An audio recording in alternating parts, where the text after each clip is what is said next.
ಕುಕ್ಕರಹಳ್ಳಿ ಕೆರೆ ವಿಶೇಷ ಸರಣಿ ಕಾರ್ಯಕ್ರಮ. ಪ್ರಾಯೋಜಕರು centre for health information Mysuru.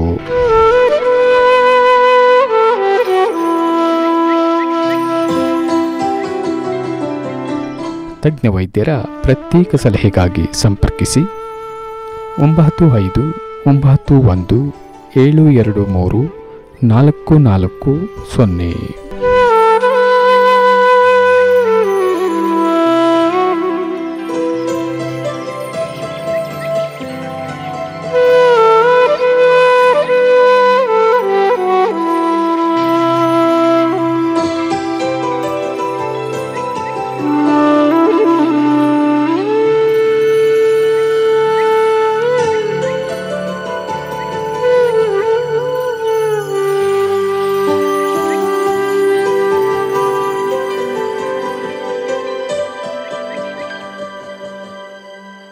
ಪ್ರೀತಿಯ JSS ರೇಡಿಯೋ 91.2 FM ಕೇಳುಗರಿಗೆಲ್ಲ ನಮಸ್ಕಾರ.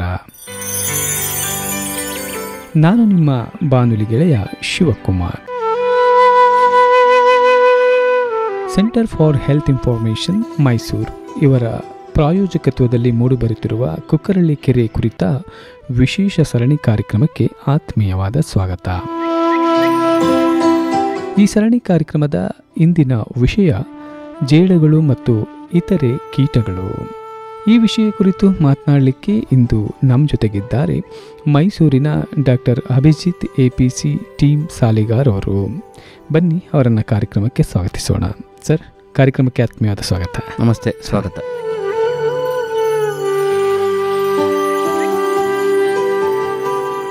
ಕುಕ್ಕರಹಳ್ಳಿ ಕೆರೆ ಬಗ್ಗೆ ಮಾತನಾಡುವಾಗ ಅಲ್ಲಿನ ಸಸ್ಯಗಳ ಬಗ್ಗೆ, ಪಕ್ಷಿಗಳ ಬಗ್ಗೆ, ಅದರ ಹಿನ್ನೆಲೆ ಬಗ್ಗೆ ಮಾತನಾಡಿದ್ದೀವಿ. ಅಷ್ಟೇ ಅಲ್ಲ, ಯಾವುದೇ ಕಾರ್ಯಕ್ರಮಗಳಲ್ಲಿ ನಾವು ಈ ಪ್ರಾಣಿ ಪಕ್ಷಿಗಳ ಬಗ್ಗೆ ಹೆಚ್ಚು ಮಾತಾಡಿದ್ದೀವಿ. ಆದರೆ ಈ ಜೇಡ ಕೀಟಗಳ ಬಗ್ಗೆ ತುಂಬ ವಿರಳ ಮಾತಾಡಿರೋದು. ಆದರೆ ಈ ದಿನ ಈ ಜೇಡಗಳ ಬಗ್ಗೆ ಮತ್ತು ಇತರ ಕೀಟಗಳ ಬಗ್ಗೆ ಮಾತನಾಡ್ತಾ ಇರೋದು ಬಹಳ ಸ್ವಾರಸ್ಯಕರ ಅಥವಾ ಬಹಳ ಇಂಪಾರ್ಟೆಂಟ್ ಅಂತ ನನಗನ್ಸುತ್ತೆ ಸರ್.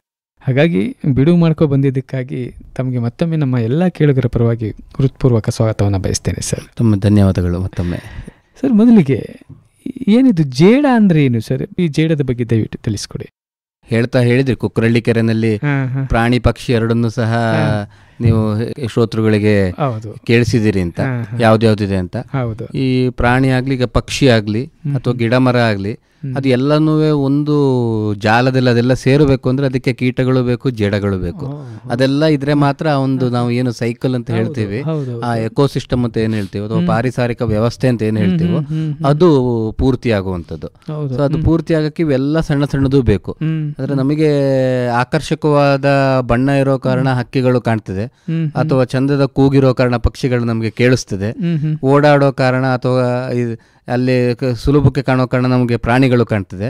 ಆದ್ರೆ ಇವೆಲ್ಲ ನೋಡ್ಲಿಕ್ಕೆ ನಮಗೆ ಸ್ವಲ್ಪ ಸೂಕ್ಷ್ಮ ಕಣ್ಣುಗಳು ಬೇಕು, ಮತ್ತೆ ಪರಿಸರದ ಕುರಿತಾದ ಕುತೂಹಲ ಬೇಕು. ಕುತೂಹಲ ಹೆಚ್ಚುತ್ತಾ ಹೋದಷ್ಟೇ ನಮಗೆ ಈ ಜೇಡಗಳಾಗ್ಲಿ ಕೀಟಗಳಾಗ್ಲಿ ಕಾಣ್ತಾ ಹೋಗ್ತವೆ. ಸಾಮಾನ್ಯವಾಗಿ ಜೇಡ ಮತ್ತೆ ಕೀಟ ಎರಡೂ ಒಂದೇ ಅಂತ ಅನೇಕರಲ್ಲಿ ಭಾವನೆ. ಕೀಟ ಅಂದ್ರೂ ಒಂದೇ, ಜೇಡ ಅಂದ್ರೂ ಒಂದೇ ಅಂತ. ಆದ್ರೆ ಅವು ಎರಡು ಸಹ ವಿಭಿನ್ನ. ಕೀಟನ ಇನ್ಸೆಕ್ಟ್ಸ್ ಅಂತ ಕರೀತಾರೆ ಇಂಗ್ಲಿಷ್ ಅಲ್ಲಿ, ಜೇಡನ ಸ್ಪೈಡರ್ಸ್, ಅದರಲ್ಲಿ ವಿಶೇಷವಾಗಿ ಅರಾಕ್ನಿಡ್ಸ್ ಅಂತ ಒಂದು ಗುಂಪಲ್ಲಿ ಸೇರಿಸ್ತಾರೆ. ಈ ಕೀಟಗಳಿಗೆ 6 ಕಾಲಿರ್ತದೆ. ಸೊ 6 ಕಾಲಿರುವಂತವು ಮತ್ತು 3 ದೇಹ ಭಾಗ, ತಲೆ, ಎದೆ ಮತ್ತು ಹೊಟ್ಟೆ, ಅಂದ್ರೆ ಹೆಡ್, ಥೊರಾಕ್ಸ್ ಮತ್ತೆ ಅಬ್ಡಮನ್ ಅಂತ 3 ದೇಹ ಭಾಗ, 6 ಕಾಲು. ಇದು ಕೀಟದ ಲಕ್ಷಣ. ಆದ್ರೆ ಜೇಡಗಳಲ್ಲಿ ವಿಶೇಷತೆ ಏನಂದ್ರೆ ದೇಹ ಭಾಗ 2, ತಲೆ ಮತ್ತೆ ಎದೆ 2 ಒಟ್ಟಿಗೆ ಆಗಿ ಅದಕ್ಕೆ ಸೆಫಲೋಥೊರಾಕ್ಸ್ ಅಂತ ಕರಿತೇವೆ. ತಲೆ ಎದೆ ಒಂದೇ ಆಗುತ್ತೆ ಮತ್ತೆ ಹೊಟ್ಟೆ. ಸೊ ತಲೆ ಎದೆ ಒಂದೇ ಆಗಿ ಅದು ಒಂದು ಭಾಗ ಆಗುತ್ತೆ, ಹೊಟ್ಟೆ ಹಾಗೆ 2 ದೇಹ ಭಾಗ ಆಗ್ತದೆ. ವೇರಸ್ ಕೀಟದಲ್ಲಿ 3 ದೇಹ ಭಾಗ ಇರ್ತದೆ. ಕೀಟದಲ್ಲಿ ನಾನು ಹೇಳಿದೆ 6 ಕಾಲಿರ್ತದೆ ಅಂತ, ಅದರಲ್ಲಿ ಜೇಡಗಳಲ್ಲಿ 8 ಕಾಲಿರ್ತದೆ. ಸೊ 8 ಕಾಲಿರೋ ಜೀವಿಗಳೆಲ್ಲ ಅರಾಕ್ನಿಡ್ಸ್ ಅಂತ ಹೇಳ್ತಾರೆ. ಆದ್ರೆ ಜೇಡಗಳಲ್ಲಿ 8 ಕಾಲ್ ಅಲ್ಲದೆ ಇವಕ್ಕೆ ಕಣ್ಣುಗಳು 8 ಇದಾವೆ. ಇದು ಬಹಳ ವಿಶೇಷ. ಹೌದು, ಕಣ್ಣುಗಳು 8 ಇದಾವೆ. ಕೀಟಗಳಲ್ಲಿ ಇರುವಂತದ್ದು ಕಣ್ಣು 2. ಇನ್ನು ಸ್ವಲ್ಪ ತಾರ್ಕಿಕವಾಗಿ ನಾವು ವಿಶ್ಲೇಷಿಸ್ತಾ ಹೋದ್ರೆ ಕೀಟಗಳ 5 ಕಣ್ಣು ಅಂತ ವಾದ ಮಾಡಬಹುದು. ಯಾಕಂದ್ರೆ ಕೀಟಗಳಲ್ಲಿ 2 ಕಾಂಪೌಂಡ್ ಐಗಳು, 3 ಸಿಂಪಲ್ ಐಗಳು ಅಂತ. ಸಿಂಪಲ್ ಐ ಅಂದ್ರೆ ನಿಮ್ಮ ಹಾಗೆ ಚಂದಕ್ಕೆ ನೋಡುವಂತಹ ಈ ತರದ ಕಣ್ಣಿಗೆ ಸಿಂಪಲ್ ಐಸ್ ಅಂತ ಹೇಳ್ತೇವೆ.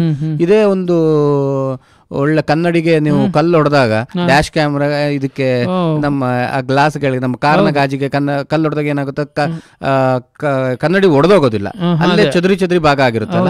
ಆ ರೀತಿಯಂತಹ ಚದುರಿದ ಕಣ್ಣುಗಳಿಗೆ ಕಾಂಪೌಂಡ್ ಐಸ್ ಅಂತ ಹೇಳ್ತೀವಿ. ಎಲ್ಲಾ ಕೀಟಗಳಿಗೂ ಕಾಂಪೌಂಡ್ ಐಸ್ ಇರ್ತದೆ, ಆದ್ರೆ ಜೇಡಗಳಿಗೆ ಸಿಂಪಲ್ ಐಸ್ ಇರ್ತದೆ. ಸೊ ಅದ ಕಣ್ಣುಗಳು ಕೀಟಗಳಲ್ಲಿ 2+3 5, ಜೇಡಗಳಲ್ಲಿ 8 ಕಣ್ಣು. ಸೊ ನಾವು ಹಾಗೆ ನೋಡ್ತಾ ಇದ್ರೆ ಉಳಿದದ್ದು 8 ಕಣ್ಣು ಯಾವ್ದಾದ್ರು ಜೀವಿಗಳಿದಾವೆ? ಯಾವುದಕ್ಕೂ ಇಲ್ಲ. ಆಯ್ತಾ? ಈ ಅರಾಕ್ನಿಡ್ಸ್ ಅಲ್ಲಿ ಎಲ್ಲಾ ಅರಾಕ್ನಿಡ್ಗಳಿಗೂ 8 ಕಾಲುಗಳಿದಾವೆ. ಅದ್ರ ದೇಹ ಭಾಗ ಕೆಲವುದಕ್ಕೆ ಒಂದೇ ದೇಹ ಭಾಗ ಇರ್ಬೋದು, ಅಥವಾ ಕಣ್ಣುಗಳು ಬೇರೆ ಬೇರೆ ತರ ಆಗ್ತದೆ. ಎಲ್ಲದಕ್ಕಿಂತ ಇದರಲ್ಲಿ ಇನ್ನೊಂದು ಇಂಪಾರ್ಟೆಂಟ್ ಏನು ಅಂದ್ರೆ, ಇದು ಹುಟ್ಟಿನಿಂದ ಸಾವಿನವರೆಗೆ ಪ್ರತಿ ಹಂತದಲ್ಲೂ ಅದರ ಜೀವನ ಬಲೆಯ ಮೇಲೆ ಅವಲಂಬಿತವಾಗಿರ್ತದೆ. ಈ ಬಲೆಯ ಮೇಲೆ ಅವಲಂಬಿತ ಆಗಿರೋದು ಮತ್ತೆ ಉಳಿದ 8 ಕಾಲು 8 ಕಣ್ಣು ಅದೆಲ್ಲ ಸೇರಿ ಅರಾಕ್ನಿಡ್ಸ್ಗಿಂತ ಜೇಡಕ್ಕೂ ಒಂದು ಸುಪೀರಿಯಾರಿಟಿ ಕೊಡೋಣ ಅಂತ ಇದನ್ನ ಅರಾನಿಡ್ ಅಂತ ಹೇಳುವಂತಹ ಇನ್ನೊಂದು ಗುಂಪಿನಲ್ಲಿ ಪ್ರತ್ಯೇಕ ಮಾಡಿಟ್ಟಿದ್ದಾರೆ. ಹಾಗೆ 8 ಕಾಲಿನ ಜೀವಿಗಳಿಗಿಂತಲೂ ಈ ಜೇಡಗಳು ಭಿನ್ನ. ಇನ್ನು 8 ಕಾಲಿನ ಜೀವಿ ಯಾವುದಿದೆ ಅಂತ ನಾವು ನೋಡೋದಾದ್ರೆ ಚೇಳುಗಳಿದಾವೆ, ಸೂಡೋಸ್ಕಾರ್ಪಿಯನ್ಸ್ ಅಂತ ಹೇಳ್ತೇವೆ, ಮೈಟ್ಸ್ ಅಂತ ಹೇಳ್ತೇವೆ, ಹಾರ್ವೆಸ್ಟ್ ಮ್ಯಾನ್ ಅಂತ ಹೇಳ್ತೇವೆ, ಕ್ಯಾಮಲ್ ಸ್ಪೈಡರ್ಸ್, ವಿಪ್ ಸ್ಕಾರ್ಪಿಯನ್, ಹೀಗೆ ಸುಮಾರು ಅನೇಕ 8 ಕಾಲಿನ ಜೀವಿಗಳಿದಾವೆ. ಒಂದು 10 ತರದ 8 ಕಾಲಿನ ಜೀವಿಗಳನ್ನು ನಾವು ಭಾರತದಲ್ಲಿ ನೋಡಬಹುದು. ಅದರಲ್ಲಿ ಜೇಡಗಳು ಅತ್ಯಂತ ಸಾಮಾನ್ಯವಾಗಿ ಪ್ರತಿಯೊಬ್ಬರಿಗೂ ಸಹ ದಿನನಿತ್ಯ ಕಾಣುವ ಮತ್ತು ಕಾಡುವ ಜೀವಿ ಅಂತ ಹೇಳ್ಬೋದು. ಅಲ್ಲ, ಜೇಡಗಳು 8 ಕಾಲನ್ನು ಹೊಂದಿವೆ. 8 ಕಾಲನ್ನು ಹೊಂದಿರುವಂತಹ ಇತರೆ ಒಂದು 10-12 ಕೀಟಗಳು ಇದೆ ಅಂತ ಹೇಳಿದ್ರಿ. ಆದರೆ 8 ಕಣ್ಣುಗಳಿರುವಂಥ ಬೇರೆ ಕೀಟಗಳನ್ನು ನಾನು ಗಮನಿಸಲಿಲ್ಲ. ಬಟ್ ತಾವು ಹೇಳ್ತಾ ಇದ್ರಿ, ಹೇಗೆ ಇದು 8 ಕಣ್ಣುಗಳು ಇದಕ್ಕಿದೆ ಮತ್ತು ಇದಕ್ಕೆ 8 ಕಾಲುಗಳಿದೆ, ಇದರ ಲಾಭಗಳ ಬಗ್ಗೆ ತಿಳಿಸ್ಕೊಡಿ. 8 ಕಣ್ಣು ಅಂತ ಹೇಳಿದ್ರೆ ಸಾಮಾನ್ಯವಾಗಿ ಜೇಡದಲ್ಲಿ ಒಂದು 90% ಜೇಡಗಳಲ್ಲಿ 8 ಕಣ್ಣಿದೆ. ಆದ್ರೆ ಕೆಲವು ಜೇಡಗಳು 6 ಕಣ್ಣಿನ ಜೇಡಗಳು ನಮ್ಮಲ್ಲಿದ್ದಾವೆ. 4 ಕಣ್ಣಿನ ಜೇಡಗಳು ಸಹ ನಾವು ಭಾರತದಲ್ಲಿ ಕಾಣಬಹುದು. ಇನ್ನು ವಿದೇಶದಲ್ಲಿ ಸ್ವಿಟ್ಜರ್ಲ್ಯಾಂಡ್ ಅಂತ ಕಡೆಯಲ್ಲಿ 2 ಕಣ್ಣಿನ ಜೇಡಗಳು ಸಹ ಪತ್ತೆ ಹಚ್ಚಿದ್ದಾರೆ. ಮತ್ತೆ ಕೆಲವು ದೊಡ್ಡ ದೊಡ್ಡ ಗುಹೆಗಳಲ್ಲಿ ಬೆಳಕೇ ಬೀಳದಂತ ಜಾಗದಲ್ಲಿ ಎಷ್ಟೋ ಶತಮಾನಗಳಿಂದ ಅಲ್ಲೇ ಜೀವಿಸ್ತಾ ಏನೂ ಬೆಳಕಿಲ್ಲದ ಮೇಲೆ ನಮಗೆ ಕಣ್ಣಿದ್ದು ಏನು ಪ್ರಯೋಜನ ಇಲ್ಲ. ಹಾಗೆ ಆಗ್ತಾ ಸೃಷ್ಟಿನಲ್ಲಿ ಹೇಗಾಗಿದೆ ಅಂದ್ರೆ ಕಣ್ಣೇ ಇಲ್ಲದ ಹಾಗೆ ಅವು ಸೃಷ್ಟಿ ಆಗ್ತಾ ಬಂದು, ಹಾಗೆ ಕಣ್ಣಿಲ್ಲದ ಜೇಡಗಳು ಸಹ ಪ್ರಪಂಚದಲ್ಲಿ ದಾಖಲಾಗಿದೆ. ಹಾಗೆ ನಾವು ಜೇಡಗಳಿಗೆ ಎಷ್ಟು ಕಣ್ಣು ಅಂತ ಹೇಳಿದ್ರೆ ಕಣ್ಣೇ ಇಲ್ಲ ಅಂತ ಹೇಳಿದ್ರು ಉತ್ತರ ಸರಿ, ನೀವು 100 ಮಾರ್ಕ್ ಕೊಡ್ಲೇ 2 ಮಾರ್ಕ್ ಪ್ರಶ್ನೆಗೆ 2 ಮಾರ್ಕ್ ಕೊಡ್ಲೇಬೇಕು. 8 ಆದ್ರೂ ಸಹ ಸರಿ. ಸೊ 0ಯಿಂದ 8 ಕಣ್ಣವರೆಗೂ ಸಹ ಇರ್ತದೆ. ಇದರಿಂದ ಲಾಭ ಏನು ಅಂತ ಹೇಳಿದ್ರೆ, ಅದು ಇನ್ನೂ ಸಹ ನಮಗೊಂದು ಸವಾಲು. ಜೇಡಗಳಿಗೆ ಮಾತ್ರ ಗೊತ್ತಷ್ಟೇ, ವಿಜ್ಞಾನಕ್ಕೂ ಒಂದು ಸವಾಲು. ಕೆಲವರು ಏನು ಹೇಳ್ತಾರೆ ಅಂದ್ರೆ, ಈಗ ಉದಾಹರಣೆಗೆ ಜಂಪಿಂಗ್ ಸ್ಪೈಡರ್ಸ್ ಅಂತ ಹೇಳೋ ಒಂದು ಕುಟುಂಬ ಬರ್ತದೆ. ಅದರಲ್ಲಿ ಎದುರುಗಡೆ ಇರುವಂತ 4 ಕಣ್ಣುಗಳು ತುಂಬಾ ಸೂಕ್ಷ್ಮ ಇರ್ತದೆ. ಆಯ್ತಾ? ಅದರಲ್ಲಿ ಇನ್ನು ಡೈನೋಪಿಡೆ ಅಂತ ನೆಟ್ ಕ್ಯಾಸ್ಟಿಂಗ್ ಸ್ಪೈಡರ್ ಅಂತ ಹೇಳ್ತೇವೆ. ಅದರಲ್ಲಿರೋ ಹಿಂಬದಿಯ 2 ಕಣ್ಣುಗಳು ಅತ್ಯಂತ ಸೂಕ್ಷ್ಮ. ಎಷ್ಟು ಸೂಕ್ಷ್ಮ ಅಂದ್ರೆ ಮನುಷ್ಯನ ಕಣ್ಣಿನ ದೃಷ್ಟಿಗಿಂತ 3000 ಪಟ್ಟು ಸೂಕ್ಷ್ಮ. ಆಯ್ತಾ? ಅದು ಅತ್ಯಂತ ಅಮಾವಾಸ್ಯೆಯ ಕತ್ತಲಲ್ಲೂ ಸಹಿತ ನಿಖರವಾಗಿ ತನ್ನ ಬೇಟೆ ಎಲ್ಲಿದೆ ಅಂತ ಹೇಳೋದನ್ನ ಗುರುತಿಸಬಲ್ಲದು. ಮತ್ತೆ ಅದರ ಒಳಗೆ ಇರುವಂತಹ ರೆಟಿನಾನ ಅದು ಪ್ರತಿ ಹಗಲು ಅದನ್ನ ರಿಪೇರಿ ಮಾಡುವಂತಹ ಕೆಲಸನ ಈ ನೆಟ್ಕಾಸ್ಟಿಂಗ್ ಸ್ಪೈಡರ್ಗಳು ಮಾಡ್ತವೆ. ಅಷ್ಟು ಸಹ ನಮ್ಮಲ್ಲೆಲ್ಲ ಮನುಷ್ಯರಲ್ಲಿ ಒಂದು ಸಲ ನಮ್ಮದು ರೆಟಿನಾ ಹೋಯ್ತು ಅಂದ್ರೆ ಪರ್ಮನೆಂಟ್ ನಮಗೆ ಕುರುಡುತನನೇ. ಆದರೆ ಅವಕ್ಕೆ ಪ್ರತಿನಿತ್ಯ ಅದನ್ನ ರಿಪೇರಿ ಮಾಡುವಂತಹ ಕೌಶಲ ಪ್ರಕೃತಿ ಅದಕ್ಕೆ ಕೊಟ್ಟಿದೆ.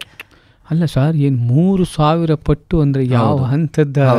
ಅದು ಪ್ರಪಂಚದಲ್ಲಿ ಅತ್ಯಂತ ಹೆಚ್ಚು ಅತಿ ಸೂಕ್ಷ್ಮ ಕಣ್ಣಂದ್ರೆ ಅದೊಂದು ಡೈನೋಪಿಡ್, ಅದು ನೆಟ್ ಕ್ಯಾಸ್ಟಿಂಗ್ ಸ್ಪೈಡರ್ಸ್ ಅಂತ ಹೇಳ್ತಾರೆ. ಅದೇ ರೀತಿ ಈಗ ಜಂಪಿಂಗ್ ಸ್ಪೈಡರ್ ಅಲ್ಲಾದ್ರೂ ಅಷ್ಟೇ ಕಣ್ಣು ಅತ್ಯಂತ ಚುರುಕಾಗಿರ್ತದೆ. ತಾನು ಆ ಪುಟಾಣಿ ಗಾತ್ರಕ್ಕೆ ಅದಕ್ಕಿಂತ 1.5 ಅಡಿ ದೂರದಲ್ಲಿರುವ ಯಾವುದೇ ರೀತಿಯ ಬೇಟೆಯನ್ನಾಗ್ಲಿ ಅಥವಾ ಅದಕ್ಕೆ ಬರುವಂತಹ ಅಪಾಯವನ್ನಾಗ್ಲಿ ಗ್ರಹಿಸುವ ಶಕ್ತಿ ಜೇಡಕ್ಕಿದೆ. ಮತ್ತು ಒಂದು ವಾದ ಇತ್ತು, 8 ಕಣ್ಣು ಅದಕ್ಕೆ ಎಲ್ಲಾ ಕಡೆಯಿಂದ ಸಹ 360 ಡಿಗ್ರಿಯಿಂದಲೂ ಸಹ ಕಾಣುತ್ತೆ, ಹಾಗಾಗಿ ಲಾಭ ಅಂತ ಹೇಳುವ ವಾದ ಇತ್ತು. ಆದರೆ ಇನ್ನೂ ಸಹ ವಿಜ್ಞಾನಕ್ಕೆ ಅದು ಸಿಗ್ತಾ ಇಲ್ಲ. ಯಾಕಂದ್ರೆ ಬರೀ 4 ಕಣ್ಣಲ್ಲಿ ಮಾತ್ರ ಆ ಏನಾಗ್ಲಿ ರೆಟಿನಾ ಇರ್ಬೋದು, ಕೋನ್ಸ್ ಅಂಡ್ ರಾಡ್ಸ್ ಇರ್ಬೋದು, ಅದಕ್ಕೆ ನರಮಂಡಲಗಳು ಕನೆಕ್ಟ್ ಆಗಿರುವಂತದ್ದೆಲ್ಲ ಸರಿಯಾಗಿ ಕಾಣಿಸ್ತಾ ಇದೆ. ಇನ್ನು ಉಳಿದ 4 ಕಣ್ಣಿಗೆ ಅಷ್ಟಾಗಿ ಗೊತ್ತಾಗ್ತಾ ಇಲ್ಲ ಅದು ಎಂತ ಪರ್ಸೆಪ್ಷನ್ಸಿಗ ಯಾ ಡೆಪ್ತ್ ಪರ್ಸೆಪ್ಷನ್ ಈಗ ಏನು ಎತ್ತ ಅನ್ನೋದ್ರ ಅಧ್ಯಯನ ಈ ನಿರಂತರವಾಗಿ ನಡೀತಾನೆ ಇದೆ. ಅದಕ್ಕೆ ಉತ್ತರ ಇನ್ನೊಮ್ಮೆ ಸಿಕ್ಕಿದಾಗ ನಿಮ್ಮ ರೇಡಿಯೋ ಮುಂದೆ ಬಂದಾಗ ಸಿಕ್ಕಿದ್ರೆ ಹೇಳೋಣ. ಹಂಗಿದ್ರೆ ಈ ವಿಶ್ವದಲ್ಲಿ ಎಷ್ಟು ವಿಧದ ಜೇಡಗಳು ಇದೆ ಅಂತ ಅಂತೀರಿ ಸರ್? ಅದು ಪ್ರತಿನಿತ್ಯ ದಿನ ಒಂದಲ್ಲ ಒಂದು ನಮ್ಮ ಲಿಸ್ಟ್ಗೆ ಆ್ಯಡ್ ಆಗ್ತಾನೆ ಇರ್ತದೆ. ಸದ್ಯದ ಮಟ್ಟಿಗೆ ಒಂದು 53,000 ಜೇಡ ಪ್ರಭೇದಗಳು ಇದೆ. ಅದೊಂದು ಸಂತೋಷದ ವಿಚಾರ, ಅಷ್ಟು ಜೇಡಗಳು ಇದೆ ಅಂತ ಹೇಳೋದು. ನಮಗೆ ಪ್ರತಿನಿತ್ಯ ಒಂದು ಸೇರ್ತಾ ಇರೋದು ಗೊತ್ತಾಗ್ತಾ ಇದೆ, ಆದರೆ ಎಷ್ಟು ಕಳ್ಕೊಳ್ತಾ ಇದೀವಿ ಅನ್ನೋದು ನಮ್ಗೆ ಗೊತ್ತಾಗ್ತಾ ಇಲ್ಲ. ಯಾಕಂದರೆ ಈಗ ನಾವು ಪುನಃ ಹಾಗೆ ನೋಡಿದ್ರೆ ಮನುಷ್ಯ ಕೇಂದ್ರೀಕೃತವಾಗಿ ನಾವು ಎಲ್ಲದನ್ನು ಕಡಿದು ಮಾಡುವಂತಹ ಈ ಸಮತಟ್ಟು ಮಾಡಿ ನಮ್ಮ ಅಭಿವೃದ್ಧಿ ಜೀವನದಲ್ಲಿ ನಾವು ಸುಮಾರು ಕಾಡು ಕಳ್ಕೊಳ್ತಾ ಇದ್ದೇವೆ, ನಾಡು ಜಾಸ್ತಿ ಮಾಡ್ತಾ ಇದ್ದೇವೆ. ಹಾಗೆ ಜೇಡಕ್ಕೆ ಆಗಲಿ ಎಲ್ಲ ಜೀವಿಗಳಿಗೆ ಹೇಗೆ ನಾವು ಹೇಳ್ತೇವೋ ವಾಸಸ್ಥಾನದ ಕೊರತೆ, ಅದೇ ಕೊರತೆ ಇವಕ್ಕೂ ಆಗ್ತಾ ಇದೆ. ಸೊ ನಮಗೆ ಸೇರ್ತಾ ಇರೋದು ಗೊತ್ತಾಗ್ತಾ ಇದೆ, ಕಳ್ಕೊಳ್ತಾ ಇರೋದು ಗೊತ್ತಾಗ್ತಾ ಇಲ್ಲ. ಈಗ ಒಟ್ಟು 53,000 ಜೇಡ ಪ್ರಭೇದ ಇದೆ. ಈಗ ಒಟ್ಟು ಹಾಗೆ ನೋಡಿದ್ರೆ ಎಷ್ಟು ಪ್ರಭೇದ ಇರುತ್ತೆ? ಕರ್ನಾಟಕ ಅಥವಾ ಮೈಸೂರು ಆ ಥರ ತಗೊಂಡ್ರೆ ಭಾರತದಲ್ಲಿ 1900 ಪ್ರಭೇದ ಜೇಡಗಳಿದ್ದಾವೆ ಅಂತ. ಕರ್ನಾಟಕದಲ್ಲಿ ಒಂದು 450 ಜೇಡ ಪ್ರಭೇದ ಇರಬಹುದು. ಮೈಸೂರಿನಲ್ಲಿ ನಾನು ದಾಖಲೆ ಮಾಡಿದಾಗ ಒಂದು 350ರಿಂದ 400 ದಾಖಲೆ ಮಾಡಿದ್ದೇನೆ ಸದ್ಯಕ್ಕೆ. ಅಂದ್ರೆ ಇದು ನಮ್ಮದು ಟೀಮ್ ಸಾಲಿಗ ತಂಡ ಅಂತ ನಾವು ಮಾಡ್ಕೊಂಡಿದ್ದೀವಿ. ಅದು ಇಡೀ ಕರ್ನಾಟಕದಾದ್ಯಂತ ಒಂದು ಕರ್ನಾಟಕ ಸ್ಪೈಡರ್ ಕ್ಲಬ್ ಅಂತ ಮಾಡಿಕೊಂಡು ಜೇಡಗಳನ್ನ ಮ್ಯಾಪಿಂಗ್ ಮಾಡ್ತಾ ಇದ್ದೇವೆ ಕರ್ನಾಟಕದಾದ್ಯಂತ ಎಲ್ಲೆಲ್ಲಿದೆ ಅಂತ. ಒಟ್ಟು ನಮ್ಗೆ 450ರಿಂದ 500 ಪ್ರಭೇದದವರೆಗೆ ಸದ್ಯದವರೆಗೆ ದಾಖಲಾಗಿದೆ. ಅಲ್ಲ, ಇದ್ರ ಮಾತಾಡೋದ್ರ ಜೊತೆ ಭಾಳ ಹೆಮ್ಮೆಯಾದ ವಿಚಾರ ಏನಂದರೆ, ತಮ್ಮಂಥವ್ರು ನಮ್ಮ ಮೈಸೂರು ಸುತ್ತಮುತ್ತ ಇದ್ದೀರಿ, ಈ ಥರದೊಂದು ಸಂಶೋಧನೆ ಮಾಡ್ತಿದ್ದೀರಿ, ಈ ಥರದೊಂದು ಕಾಳಜಿ ತೋರಿಸ್ತಿದ್ದೀರಿ ಅನ್ನೋ ಅರಿವು ಎಷ್ಟೋ ಜನರಿಗೆ ಇರೋದಿಲ್ಲ. ಅದೇ ಒಂದು ಇದು. ಸೊ ಅಂಥದ್ರಲ್ಲಿ ಇಂತೆಲ್ಲ ಕೆಲಸ ಮಾಡಿದಿರಿ, ತಮ್ಮ ಜೊತೆ ನಾವು ಮಾತನಾಡ್ತಾ ಇದ್ದೀವಿ, ಈ ಮಾಹಿತಿಯನ್ನು ನಮ್ಮ ಜನರಿಗೆ ಕೊಡ್ತಿದ್ದೀವಿ ಅಂದರೆ ಬಹುಶಃ ನಮ್ಮ ರೇಡಿಯೋ ಬಹಳ ಖುಷಿ ಪಡುತ್ತೆ ಸರ್. ನಮ್ಮ ರೇಡಿಯೋ ಕೇಳಿದ್ರು ಕೂಡ ಬಹಳ ಖುಷಿ ಪಡ್ತಾರೆ ಸರ್. ಜೇಡ ಆಲ್ಮೋಸ್ಟ್ 53,000 ಪ್ರಭೇದಗಳಿದೆ ವಿಶ್ವದಾದ್ಯಂತ. ಭಾರತದಲ್ಲಿ 1900 ರೌಂಡ್, ನಮ್ಮ ಕರ್ನಾಟಕದಲ್ಲಿ 450, ಮೈಸೂರಿನಲ್ಲೇ 350ರಿಂದ 400 ಪ್ರಭೇದಗಳು ಇದೆ ಅಂತ ತಾವು ಹೇಳ್ತಾ ಇದ್ದೀರಿ.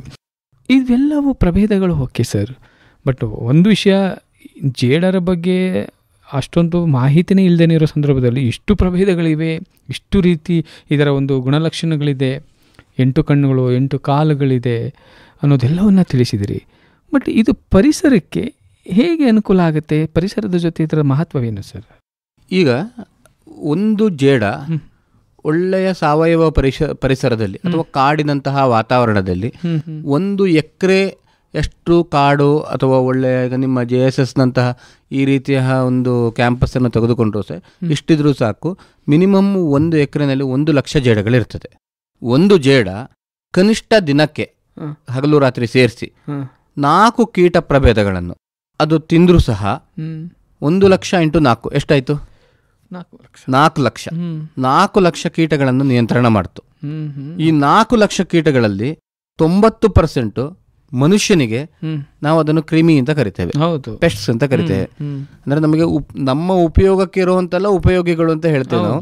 ನಮಗೆ ಯಾವ್ದು ಉಪಕಾರವೋ ಅದು ಮಾರಕವಲ್ಲ, ಉಪದ್ರ ಅಥವಾ ಕ್ರಿಮಿ ಅಥವಾ ಪೆಸ್ಟ್ ಅಂತ ಒಂದು ಲೇಬಲ್ ಮಾಡಿರ್ತೀವಿ.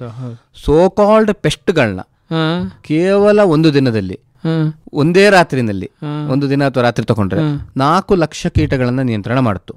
ಇದೇ ರೀತಿ ಪ್ರಪಂಚದಾದ್ಯಂತ ನೀವು ಒಟ್ಟು ಮಾಡಿದಾಗ ಒಂದು ವರ್ಷದಲ್ಲಿ ಜೇಡ ಆಲ್ಮೋಸ್ಟ್ 800 ಮಿಲಿಯನ್ ಟನ್ ಅಷ್ಟು ಕೀಟಗಳನ್ನು ತಿಂತವೆ. ಈ ಕೀಟಗಳು ಯಾವುದು? ನಮಗೆ ಹಾನಿ ಮಾಡುವಂತಹ ಪ್ರತಿನಿತ್ಯ ನಾವು ಯಾವುದಕ್ಕೆ ನಾವು ಈಗ ಮೈಸೂರಲ್ಲಿ ಮಳೆ ಬಂತು ಅಂದ್ರೆ ಹೊಡೆದಾಡದೆ ಡೆಂಗು ನಿಯಂತ್ರಣ ಮಾಡಿ ಅಂತ ಸರ್ಕಾರ ಅಷ್ಟು ಬಜೆಟ್ ವ್ಯಯಿಸುತ್ತೆ. ಪ್ರತಿ ಈಗ ಶಾಲೆಗಳಿಗೆ ಹೋಗಿ ಡೆಂಗು ಬಗ್ಗೆ ಅವೇರ್ನೆಸ್ ಪ್ರೋಗ್ರಾಮ್ಸ್ ಕೊಡ್ತಾರೆ. ಎಲ್ಲ ಕಡೆ ಸಾರ್ವಜನಿಕವಾಗಿ ಡೆಂಗು ಬಗ್ಗೆ ಹೇಳ್ತಾ ಇರ್ತಾರೆ. ಚಿಕುನ್ಗುನ್ಯಾ ಬರುತ್ತೆ, ಮಲೇರಿಯಾ ಬರುತ್ತೆ, ಫೈಲೇರಿಯಾ ಬರುತ್ತೆ, ಝೀಕಾ ವೈರಸ್ ಬರುತ್ತೆ, ಯೆಲ್ಲೋ ಫೀವರ್ ಬರುತ್ತೆ. ಹೀಗೆ ಸುಮಾರು 5-6 ವೆಕ್ಟರ್ ಬೋರ್ನ್ ಡಿಸೀಸಸ್ ಕೇವಲ ಸೊಳ್ಳೆಯಿಂದ ಬರುತ್ತೆ. ಜೇಡಗಳಿಗೆ ಅತ್ಯಂತ ಪ್ರಿಯವಾದ ಆಹಾರ ಸೊಳ್ಳೆ. ಈ ಸೊಳ್ಳೆ ನಿಯಂತ್ರಣ ಜೇಡ ಮಾಡುತ್ತೆ. ಮತ್ತೆ ಎಲ್ಲಾ ರೀತಿಯಂತಹ ಬ್ಯಾಕ್ಟೀರಿಯಲ್ ಇನ್ಫೆಕ್ಷನ್ ಸ್ಪ್ರೆಡ್ ಆಗುವಂಥದ್ದು ನೊಣಗಳಿಂದ. ಅಂತ ನೊಣಗಳನ್ನು ನಿಯಂತ್ರಣ ಜೇಡ ಮಾಡುತ್ತೆ. ಆ ರೀತಿಯಾದಂಥ ಸಣ್ಣ ಸಣ್ಣ ಕೀಟ ಯಾವುದು, ಜಿರಳೆ ಇರ್ಬೋದು. ಪ್ರತಿಯೊಬ್ಬರು ಮನೆಯಲ್ಲಿ ಹೆದರುವಂಥದ್ದು ಜಿರಳೆಗೆ ತೆಗೆದು ಹೊಡೆದಾಗ್ತೀವಿ. ಅಂಥ ಜಿರಳೆಗಳನ್ನ ನಮ್ಮ ಮನೆಯಲ್ಲಿ ಜಿರಳೆಗಳು ಯಾಕೆ ಕಡಿಮೆ ಇದೆ ಅಂದ್ರೆ ಅದಕ್ಕೆ ಜೇಡಕ್ಕೆ ನಾವು ಥ್ಯಾಂಕ್ಸ್ ಹೇಳಬೇಕು. ಅಂಥ ಜಿರಳೆಗಳನ್ನ ತಿನ್ನುತ್ತೆ, ಹಲ್ಲಿಗಳನ್ನ ತಿನ್ನುತ್ತೆ. ಕೆಲವು ಸಲ ಸಣ್ಣ ಪುಟ್ಟ ಇಲಿಗಳನ್ನ ತಿನ್ನುವಂಥ ಜೇಡಗಳು ಹೊರದೇಶದಲ್ಲಿದೆ, ನಮ್ಮಲ್ಲಿಲ್ಲ. ಈ ಥರ ಸಣ್ಣ ಸಣ್ಣ ಕೀಟಗಳನ್ನ ಪ್ರತಿನಿತ್ಯ ತಿಂದು 800 ಮಿಲಿಯನ್ ಟನ್ ಆಹಾರವಷ್ಟನ್ನು ಜೇಡ ಒಂದು ವರ್ಷದಲ್ಲಿ ತಿನ್ನುತ್ತೆ. ನಾವು ಮನುಷ್ಯರು ತಿನ್ನುವಂಥದ್ದು 400 ಮಿಲಿಯನ್ ಟನ್ ಸ್ಟೇಪಲ್ ಫುಡ್ ಅಂತ, ಯಾವುದು ಅಕ್ಕಿ, ಗೋಧಿ, ರಾಗಿ ಈ ಥರದ ಆಹಾರ ತಗೊಂಡಾಗ 400 ಮಿಲಿಯನ್ ಟನ್ ಆಹಾರವನ್ನು ಮನುಷ್ಯರು ತಗೊಳ್ತೀವಿ. ಆಲ್ಮೋಸ್ಟ್ ಅದರ ಡಬಲ್, ಸಣ್ಣದನ್ನು ಡಬಲ್ ಮಾಡಿದಾಗ 800 ಮಿಲಿಯನ್ ಟನ್ ಆಗುತ್ತೆ ಅಂತ ಒಂದು ಎಸ್ಟಿಮೇಷನ್ನ ವಿಜ್ಞಾನಿಗಳು ಕೊಡ್ತಾರೆ. ನೀವು ಈಗ ಜೇಡಗಳೇ ಇಲ್ಲದೆ ಇರುವಂಥ ಒಂದು ಜಗತ್ತ ನೀವು ಊಹಿಸಿ. ಅಕಸ್ಮಾತ್ ಜೇಡಗಳೇ ಇರಲಿಲ್ಲ ಅಂದ್ರೆ ಅಷ್ಟೂ 800 ಮಿಲಿಯನ್ ಟನ್ನಷ್ಟು ಕೀಟಗಳು ನಮ್ಮ ಸುತ್ತಮುತ್ತ ಇರ್ತಿದ್ವು, ನಮಗೆ ಪ್ರತಿನಿತ್ಯ ಕಾಟ ಕೊಡ್ತಾ ಇತ್ತು, ನಮಗೆ ಸುಮಾರು ಕಾಯಿಲೆಗಳು ನಮಗೆ ಬರ್ತಾ ಇದ್ವು, ಆಹಾರದ ಅಭದ್ರತೆ ಕಾಡ್ತಾ ಇತ್ತು. ಯಾಕಂದ್ರೆ ಆಹಾರ ಈಗ ನಮಗೆ ಸಿಗ್ತಾ ಇದೆ ಅಂದರೆ ಫುಡ್ ಸೆಕ್ಯೂರಿಟಿಗೆ ಪುನಃ ನಾವು ಜೇಡಗಳಿಗೆ ನಾವು ಥ್ಯಾಂಕ್ಸ್ ಹೇಳಬೇಕು. ಅಷ್ಟು ಜೇಡಗಳ ಕೆಲಸ ಮಾಡ್ತಾ ಇರ್ತವೆ. ಇದಿಷ್ಟು ಸಹ ಉಪಯೋಗ. ಮತ್ತೆ ಪುನಃ ಆ ಜೇಡಗಳು ನಮಗೆ ಹೀಗೊಂದು ಉಪಕಾರ ಮಾಡೋದು. ಯಾಕಂದ್ರೆ ನಾವು ಮನುಷ್ಯನಿಗೆ ಯಾವತ್ತಿದ್ರೂ ನಾವು ಒಂಥರ ಸೆಲ್ಫ್ ಸೆಂಟರ್ಡ್, ನನಗೆ ಉಪಯೋಗ ಆದ್ರೆ ಅದಿರಲಿ ಅಂತೇಳಿ ಆ ಒಂದು ಸೆಲ್ಫ್ ಸೆಂಟರ್ಡ್ನೆಸ್ ಇದ್ದೇ ಇದೆ. ಹಾಗಾಗಿ ನಮಗೆ ಮನುಷ್ಯನಿಗೆ ಉಪಕಾರ ಮಾಡುತ್ತೆ ಅಂತಹ ಒಂದು ನಮ್ಮಲ್ಲಿ ಗೊತ್ತಾಗುತ್ತಾ ಭಾವಿಸುತ್ತಾ ಒಟ್ಟೊಟ್ಟಿಗೆ ಜೇಡಗಳು ಇತರೆ ಹಕ್ಕಿಗಳು, ನಿಮಗೇನು ನೀವು ಹಕ್ಕಿಗಳ ಬಗ್ಗೆ ಮಾತಾಡ್ಸಿದ್ರಿ ಅಂತ ಹೇಳಿದ್ರಿ, ಆ ಹಕ್ಕಿಗಳು ಸಂತಾನೋತ್ಪತ್ತಿ ಮಾಡೋ ಸಮಯದಲ್ಲಿ ಜೇಡದ ಬಲೆ ಬೇಕೇ ಬೇಕು. ಅದರ ಗೂಡಿಗೆ ನಮಗೇನೋ ಮಲ್ಕೊಳ್ಳಿಕ್ಕೆ ದಿಂಬಿದೆ, ಆದರೆ ಹಕ್ಕಿಗಳದ್ದು ಗೂಡು ಎಲೆಗಳಿಂದ ಕಡ್ಡಿಗಳಿಂದ ಮಾಡುತ್ತೆ. ಒಳಗಡೆ ಮೊಟ್ಟೆಗಳು ಸಾಫ್ಟ್ ಆಗಿ ಇರಬೇಕಲ್ಲ, ಹೊಡಿಬಾರ್ದಲ್ಲೋ. ಏನ್ ಮಾಡುತ್ತೆ ಹಕ್ಕಿಗಳು ಅಂದ್ರೆ ಜೇಡದ ಬಲೆಗಳನ್ನೆಲ್ಲ ಸಂಗ್ರಹಿಸಿ ಒಳಗಡೆ ಕುಶನಿಂಗ್ ಮಾಡುತ್ತೆ. ಕೆಲವು ಸಲ ಹತ್ತಿ ಮಾಡಬಹುದು, ಸಣ್ಣ ಪುಟ್ಟ ಬಟ್ಟೆ ತುಂಡಿಡಬಹುದು. ಹೆಚ್ಚಾಗಿ ಅವಕ್ಕೆ ಅತ್ಯಂತ ಪ್ರಿಯವಾದದ್ದು ಈಗೇನೋ ನಾವು ಬಟ್ಟೆಗಳು ಹತ್ತಿ ಎಲ್ಲ ಈಗ ನಾವು ಬೆಳಿತಾ ಇದೀವಿ, ಆದ್ರೆ ಅದ್ರ ಮೊದಲೆಲ್ಲ ಸಿಗ್ತಾ ಇದ್ದವು ಜೇಡದ ಬಲೆಗಳೇ. ಜೇಡದ ಬಲೆಯಿಂದ ಒಂದು ಕುಶನ್ನ ತಯಾರು ಮಾಡಿ ಅದರೊಳಗಡೆ ಮೊಟ್ಟೆ ಇಟ್ಟು ತನ್ನ ಮೊಟ್ಟೆಗಳನ್ನ ಕಾಪಿಡ್ತಾ ಇತ್ತು, ಆ ಒಂದು ಕಾವನ್ನ ಹಿಗ್ಗಿಸ್ತಾ ಇತ್ತು. ಅದಲ್ಲದೆ ಜೇಡಗಳು ಇದು ಹಕ್ಕಿಗಳು ಮೊಟ್ಟೆಯಿಂದ ಹೊರಗಡೆ ಬಂದ ತಕ್ಷಣ ಅದಕ್ಕೆ ಪ್ರೋಟೀನ್ ರಿಚ್ ಆಹಾರ ಬೇಕು ನಮಗೆ. ಹೇಗೆ ಇಲ್ಲಾಂದ್ರೆ ಮಾಲ್ನ್ಯೂಟ್ರಿಷನ್ ಆಗೋಗುತ್ತೆ. ಬೇಗ ಹಕ್ಕಿಗಳ ಮೊಟ್ಟೆಗಳಿಂದ ಮರಿಗಳು ಹೊರಗಡೆ ಹಾರಬೇಕು, ಇಲ್ಲಾಂದ್ರೆ ಬೇರೆ ಯಾವುದೋ ಹಾವು ಅಥವಾ ಇತರೆ ಜೀವಿಗಳು ಬಂದು ತಿನ್ನಬಹುದು. ಬೇಗ ಹಾರಬೇಕಂದ್ರೆ ಅದಕ್ಕೆ ಶಕ್ತಿ ಬೇಗ ಬೇಕು, ಮಾಂಸಖಂಡಗಳು ಬೇಗ ಬೆಳಿಬೇಕು, ಅದಕ್ಕೆ ಅತ್ಯಂತ ಒಳ್ಳೆಯ ಪ್ರೋಟೀನ್ ಬೇಕು. ಅಂತಹ ಪ್ರೋಟೀನ್ ಜೇಡಗಳಲ್ಲಿದೆ. ಜೇಡಗಳನ್ನ ಹಿಡಿದು ಮರಿಗಳಿಗೆ ತಿನ್ನಿಸುತ್ತೆ. ಹಾಗೆ ಜೇಡ ನಮಗೂ ಉಪಕಾರ ಮಾಡೋದಲ್ಲದೆ ಹಕ್ಕಿಗಳಿಗೂ ಉಪಕಾರ ಮಾಡಿ ಮತ್ತೆ ಪುನಃ ಪರೋಪಕಾರವನ್ನು ಬೇರೆಯವ್ರಿಗೂ ಆಹಾರವಾಗುತ್ತೆ. ಹಾಗಾಗಿ ಜೇಡಗಳು ನಮಗೆ ಅತ್ಯಂತ ಅವಶ್ಯಕ. ಅದ್ಭುತವಾದ ವಿಚಾರವನ್ನು ಹೇಳ್ತಾ ಇದ್ದೀರಿ. ನಾವು ಎಲ್ಲಾದ್ರೂ ನಮ್ಮ ಕೈಗೆ ಜೇಡ ಸಿಕ್ಕಿದ್ರೆ ಪಟ್ಟಂತ ಕಿತ್ತೆಷ್ಟು ನಾವು ಅಂದರೆ ಬಲೆಗಳು ಸಿಕ್ಕಿದ್ರೆ ಎಷ್ಟು ಹೋಗ್ತೀವಿ, ಆದರೆ ಅದರ ಮಹತ್ವದ ಬಗ್ಗೆ ನಮಗೆ ಅರಿವೇ ಇರುವುದಿಲ್ಲ. ಸೊ ಅಂತಹ ಮಹತ್ವದ ಕುರಿತು ಇವತ್ತು ನಾವು ಮಾತನಾಡ್ತಾ ಇದ್ವಿ ಸರ್.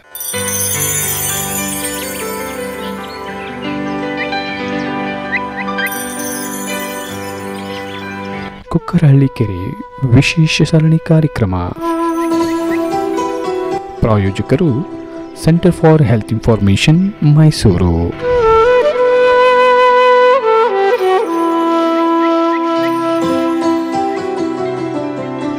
ತಜ್ಞ ವೈದ್ಯರ ಪ್ರತ್ಯೇಕ ಸಲಹೆಗಾಗಿ ಸಂಪರ್ಕಿಸಿ 9517234440.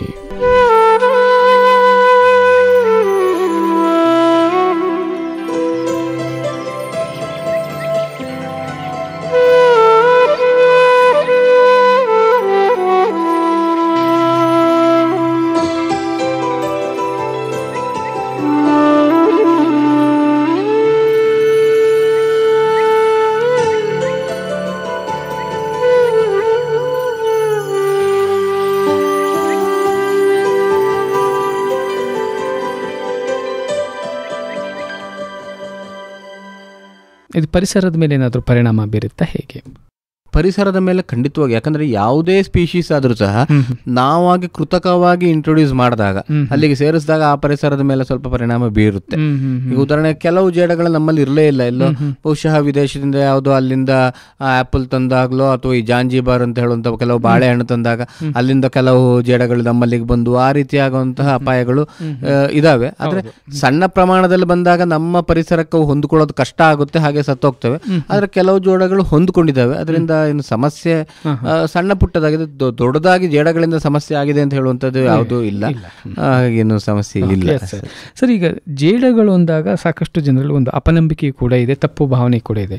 ಅಂದರೆ ಎಲ್ಲ ಕೆಲವು ಜೇಡಗಳು ಅಪಾಯಕಾರಿ ಇದೆಯಾ ಅಥವಾ ವಿಷಪೂರಿತವಾಗಿದೆಯಾ, ಇದ್ರ ಬಗ್ಗೆ ಕೆಲವು ತಪ್ಪು ಕಲ್ಪನೆ ಇದೆ, ಅದ್ರ ಬಗ್ಗೆ ತಾವೇನು? ಈಗ 53,000 ಪ್ರಭೇದ ಜೇಡಗಳು ಇದೆ ಅಂತ ನಾನು ಹೇಳಿದೆ. ಅದರಲ್ಲಿ ಕೇವಲ 200 ಪ್ರಭೇದದ ಜೇಡಗಳು ಮಾತ್ರ ನಮಗೆ ಮನುಷ್ಯನಿಗೆ ಕಚ್ಚಿದ್ರೆ ನಮಗೆ ತೊಂದರೆ ಆಗುವಂತಹ ಸಂಭವ ಇದೆ. 200ರಲ್ಲಿ ಇನ್ಫೆಕ್ಷನ್ ಆಗುತ್ತಾ ಅಥವಾ ಅದೇ ಹೇಳ್ತೇನೆ. 200ರಲ್ಲಿ ಕೇವಲ 5 ಪ್ರಭೇದದ ಜೇಡಗಳು ಕಚ್ಚಿದ್ರೆ ಮಾತ್ರ ಅದು ನಾವು ಸಾವಪ್ಪುವಂತಹ ಸಾಧ್ಯತೆ ಇದೆ. ಒಂಥರ ಖುಷಿ ಸಂಗತಿ ಏನು ಅಂದ್ರೆ ಆ 5 ಪ್ರಭೇದಗಳು ಭಾರತದಲ್ಲಿ ಇಲ್ಲ. ಹಾಗಾಗಿ ನಾವು ಭಾರತೀಯರು, ಅದರಲ್ಲೂ ಮೈಸೂರಿಗರು ಜೇಡ ನೋಡಿದ್ರೆ ಅಯ್ಯೋ ಕಚ್ಚಿದ್ರೆ ಹಾಗಾಗುತ್ತೆ ಹೀಗಾಗುತ್ತೆ ಅಂತ ಹೇಳಿ ಭಯ ಪಡುವಂತ ಅಗತ್ಯ ಇಲ್ಲ. ಇನ್ನು ನಮ್ಮಲ್ಲಿ ಸಿಗುವಂತಹ ಕೆಲವು ವೈಲಿನ್ ಸ್ಪೈಡರ್ ಅಂತ ಹೇಳ್ತೇವೆ, ಅದೊಂದು ಜೇಡ. ಮತ್ತೆ ಅಥವಾ ಟೆರಂಟುಲಾ ಜೇಡಗಳಿದಾವೆ, ಅದು ಕಚ್ಚಿದ್ರೆ ಸಣ್ಣ ಪುಟ್ಟ ಲೋಕಲೈಸ್ಡ್ ಇನ್ಫೆಕ್ಷನ್ ಆಗ್ಬೋದು, ಅಥವಾ ಕೆಲವು ಸಲ ಸಣ್ಣ ಅಲ್ಲಿ ಲೋಕಲೈಸ್ಡ್ ಮಸ್ಕ್ಯುಲರ್ ಡಿಸ್ಟ್ರೋಫಿಸ್ ಆಗ್ಬೋದು. ಅಂತದಕ್ಕೆ ಸೂಕ್ತವಾದ ಚಿಕಿತ್ಸೆ ಹಳ್ಳಿ ಮದ್ದುಗಳಲ್ಲೂ ಇದೆ, ಈಗಿನ ಅಲೋಪತಿ ಇದರಲ್ಲೂ ಇದೆ. ಎಲ್ಲ ಕಡೆ ಅದಕ್ಕೆ ಔಷಧಿಯನ್ನು ತಗೊಳ್ಬಹುದು, ಬೇಗ ಗುಣಮುಖ ಆಗ್ಬೋದು. ಹಾಗೆ ಜೇಡ ಕಚ್ಚಿದ್ರಿಂದ ಏನೂ ಆಗೋದಿಲ್ಲ.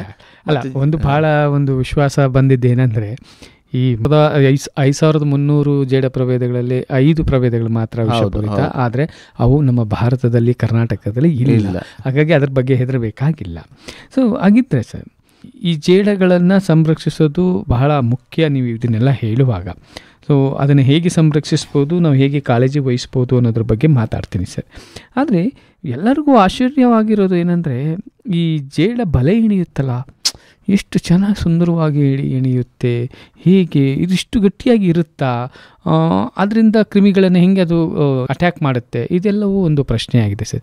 ಹೀಗೆ ಸರ್ ಅದ ಕೌಶಲ್ಯ ಅದ್ರ ಬಗ್ಗೆ ದಯವಿಟ್ಟು ಅದು ತಿಳಿಸ್ಕೊಡಿ. ಹೌದು, ಅದೊಂದು ಹುಟ್ಟ ಇನ್ಸ್ಟಿಂಕ್ಟ್ ಅಂತ ಏನು ಹೇಳ್ತೇವೆ, ಅದರ ಇನ್ಸ್ಟಿಂಕ್ಟ್ ಅದು ಹೇಗೆ ಅದು ಅದಕ್ಕೆ ಸಹಜವಾಗಿ ಬಂದಂತಹ ಒಂದು ಪ್ರಕೃತಿ ದತ್ತವಾದಂತಹ ಒಂದು ವರ. ಅದು ಹೀಗೆ ಕ್ಯಾಲ್ಕುಲೇಟ್ ಮಾಡ್ತೋ ಹಾಗೆ ಅದರದೊಂದು ಬುದ್ಧಿವಂತಿಕೆ ಅಂತ ಏನು ಹೇಳಕ್ಕಾಗಲ್ಲ, ಅಥವಾ ಪ್ರಕೃತಿಯ ವಿಕಾಸದಲ್ಲಿ ಆ ರೀತಿ ಒಂದು ಬುದ್ಧಿವಂತಿಕೆಯನ್ನು ಕೊಡ್ತಲ್ಲ ಅಂತೇಳಿ ನಾವು ಬೆರಗುಗೊಳ್ಳಬಹುದು. ಆ ರೀತಿಯಾದಂತಹ ಒಂದು ವಿಕಾಸದ ಮಾಯೆ ಅದು. ಇಷ್ಟು ಪ್ರಭೇದದ ಜೇಡಗಳು ಇದಾವಲ್ಲ, ಅದರಲ್ಲಿ ಕೇವಲ 30% ಜೇಡಕ್ಕಿಂತಲೂ ಕಡಿಮೆ ಜೇಡಗಳು ಆ ಥರ ಬಲೆ ಮಾಡ್ತವೆ. ಇನ್ನು ಉಳಿದ 70% ಜೇಡಗಳು ಬಲೆಯನ್ನೇ ಮಾಡೋದಿಲ್ಲ. ಆದ್ರೆ ಬಲೆಯ ಎಳೆ ಒಂದು ಸಣ್ಣ ದಾರ ಇಟ್ಕೊಂಡು ಎಲ್ಲಾ ಕಡೆ ಸಹ ಓಡಾಡಬಹುದು. ಆ ರೀತಿ ನಿಮಗೆ ನೀವು ಏನು ಜೇಡದ ಬಲೆ ಅಂತ ಹೇಳ್ತೀರೋ ಅಂತಹ ಸುಂದರವಾದ ಒಂದು ಕೌಶಲ್ಯ ಕೃತವಾದಂತಹ ಒಂದು ಬಲೆ ಮಾಡುವಂಥದ್ದು ಈ 30% ಜೇಡಗಳು. ಅದನ್ನ ಆರ್ಬ್ ವೀವರ್ಸ್ ಅಂತ ಕರಿತೀವಿ, ಅರಾನಿಡೆ ಅಂತ ಹೇಳೋ ಫ್ಯಾಮಿಲಿನಲ್ಲಿ. ಇದರಲ್ಲಿ ನೀವು ಒಂದು ವಿಸ್ಮಯಕಾರಿ ಗಮನಿಸಿ. ನೀವು ಈಗ ನಿಮ್ಮ ಕ್ಯಾಂಪಸ್ ಸುತ್ತಮುತ್ತ ಈಗ ನೀವು ಹಗಲೊತ್ತಲು ಓಡಾಡುವಾಗ ನಿಮ್ಗೆ ಒಂದಾದ್ರೂ ಜೇಡದ ಬಲೆ ಕಾಣಿಸುತ್ತಾ? ಹೌದು, ಇಲ್ಲ. ಯಾಕೆ ಹೇಳಿ? ಯಾಕಂದ್ರೆ ಈಗ ಶಿವಕುಮಾರ್ ಅವರು ಬರ್ತಾ ಇದ್ದಾರೆ, ಅವ್ರು ಓಡಾಡ್ತಾ ಇದ್ದಾರೆ, ಎಷ್ಟೋ ಜನ ಮಕ್ಕಳು ಬರ್ತಾ ಇದ್ದಾರೆ, ಇದು ಮಾಡುತ್ತೆ, ಹೀಗೆ ಬಂದರೆ ನನ್ನ ಜೇಡದ ಬಲೆ ಎಲ್ಲ ಹಾಳಾಗೋಗುತ್ತೆ ಅಂತ ಹೇಳುವಂತಹ ಹುಟ್ಟರಿವು ಮತ್ತೆ ಪುನಃ ಜೇಡಗಳಿಗಿದೆ.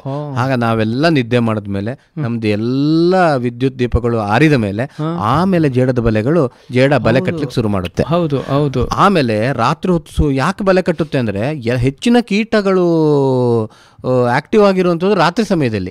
ಸೊ ರಾತ್ರಿ ಸಮಯದಲ್ಲಿ ಕೀಟಗಳ ಹಾರಾಟ ಆಗುತ್ತೆ, ಜೇಡದ ಬಲೆ ಇರುತ್ತೆ, ಆ ಜೇಡದ ಬಲೆಯಲ್ಲಿ ಸಿಕ್ಕಾಕೊಳ್ತೇವೆ.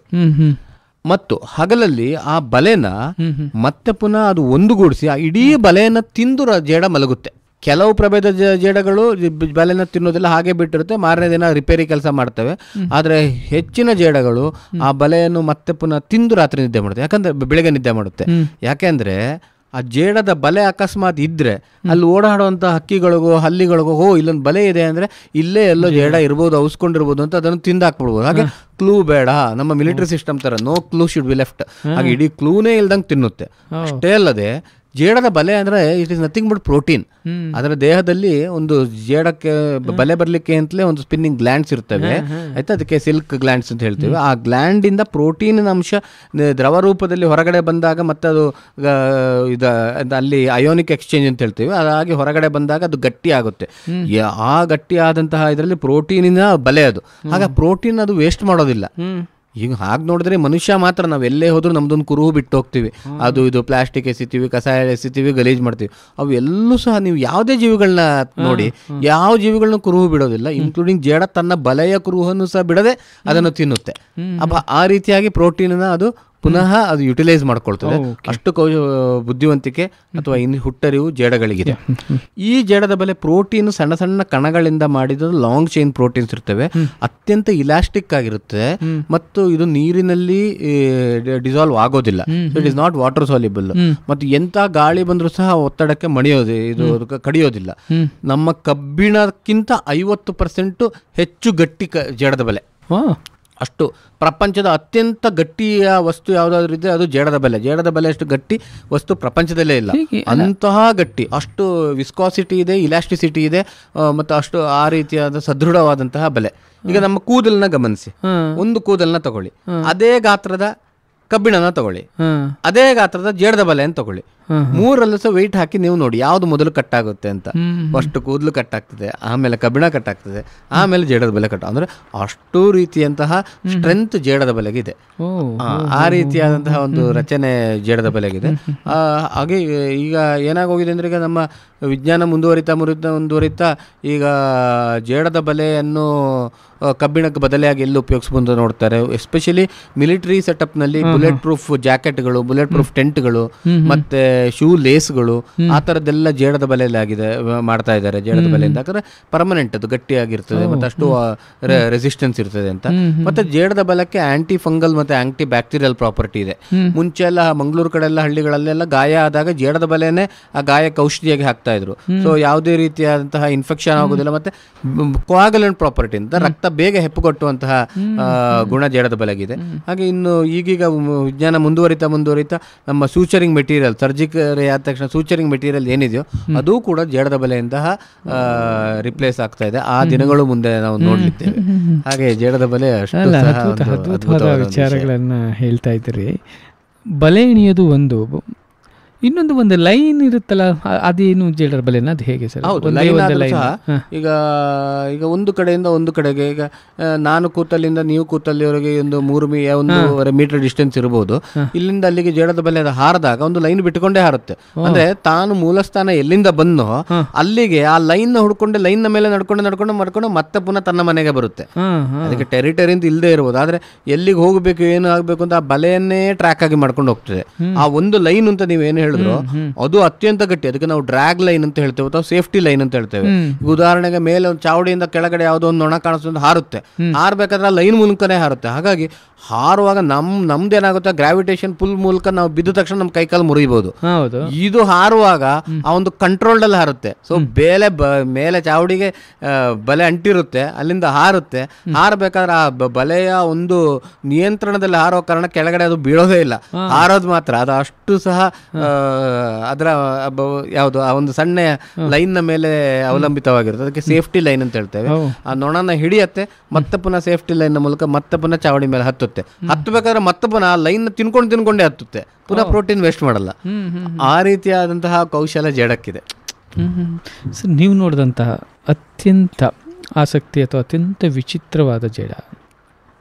ಪ್ರತಿಯೊಂದು ಜೇಡಗಳು ಸಹ ಒಂದು ಆಸಕ್ತಿದಾಯಕವೇ. ಮನೆಯಲ್ಲಿ ಕಾರ್ನರ್ ಅಲ್ಲಿ ಕಟ್ಟುವಂತಹ ಏನು ಸೆಲ್ಲಾರ್ ಸ್ಪೈಡರ್ಸ್ ಅಂತ ಹೇಳ್ತೇವೆ, ಅದು ಸಹಿತ ಒಂದು ಚೇಳುಗಳನ್ನು ಹಿಡ್ಕೊಂಡು, ಅಥವಾ ಅದು ಹಾವನ್ನು ಹಿಡಿದದ್ದು ನೋಡಿದ್ದೀನಿ.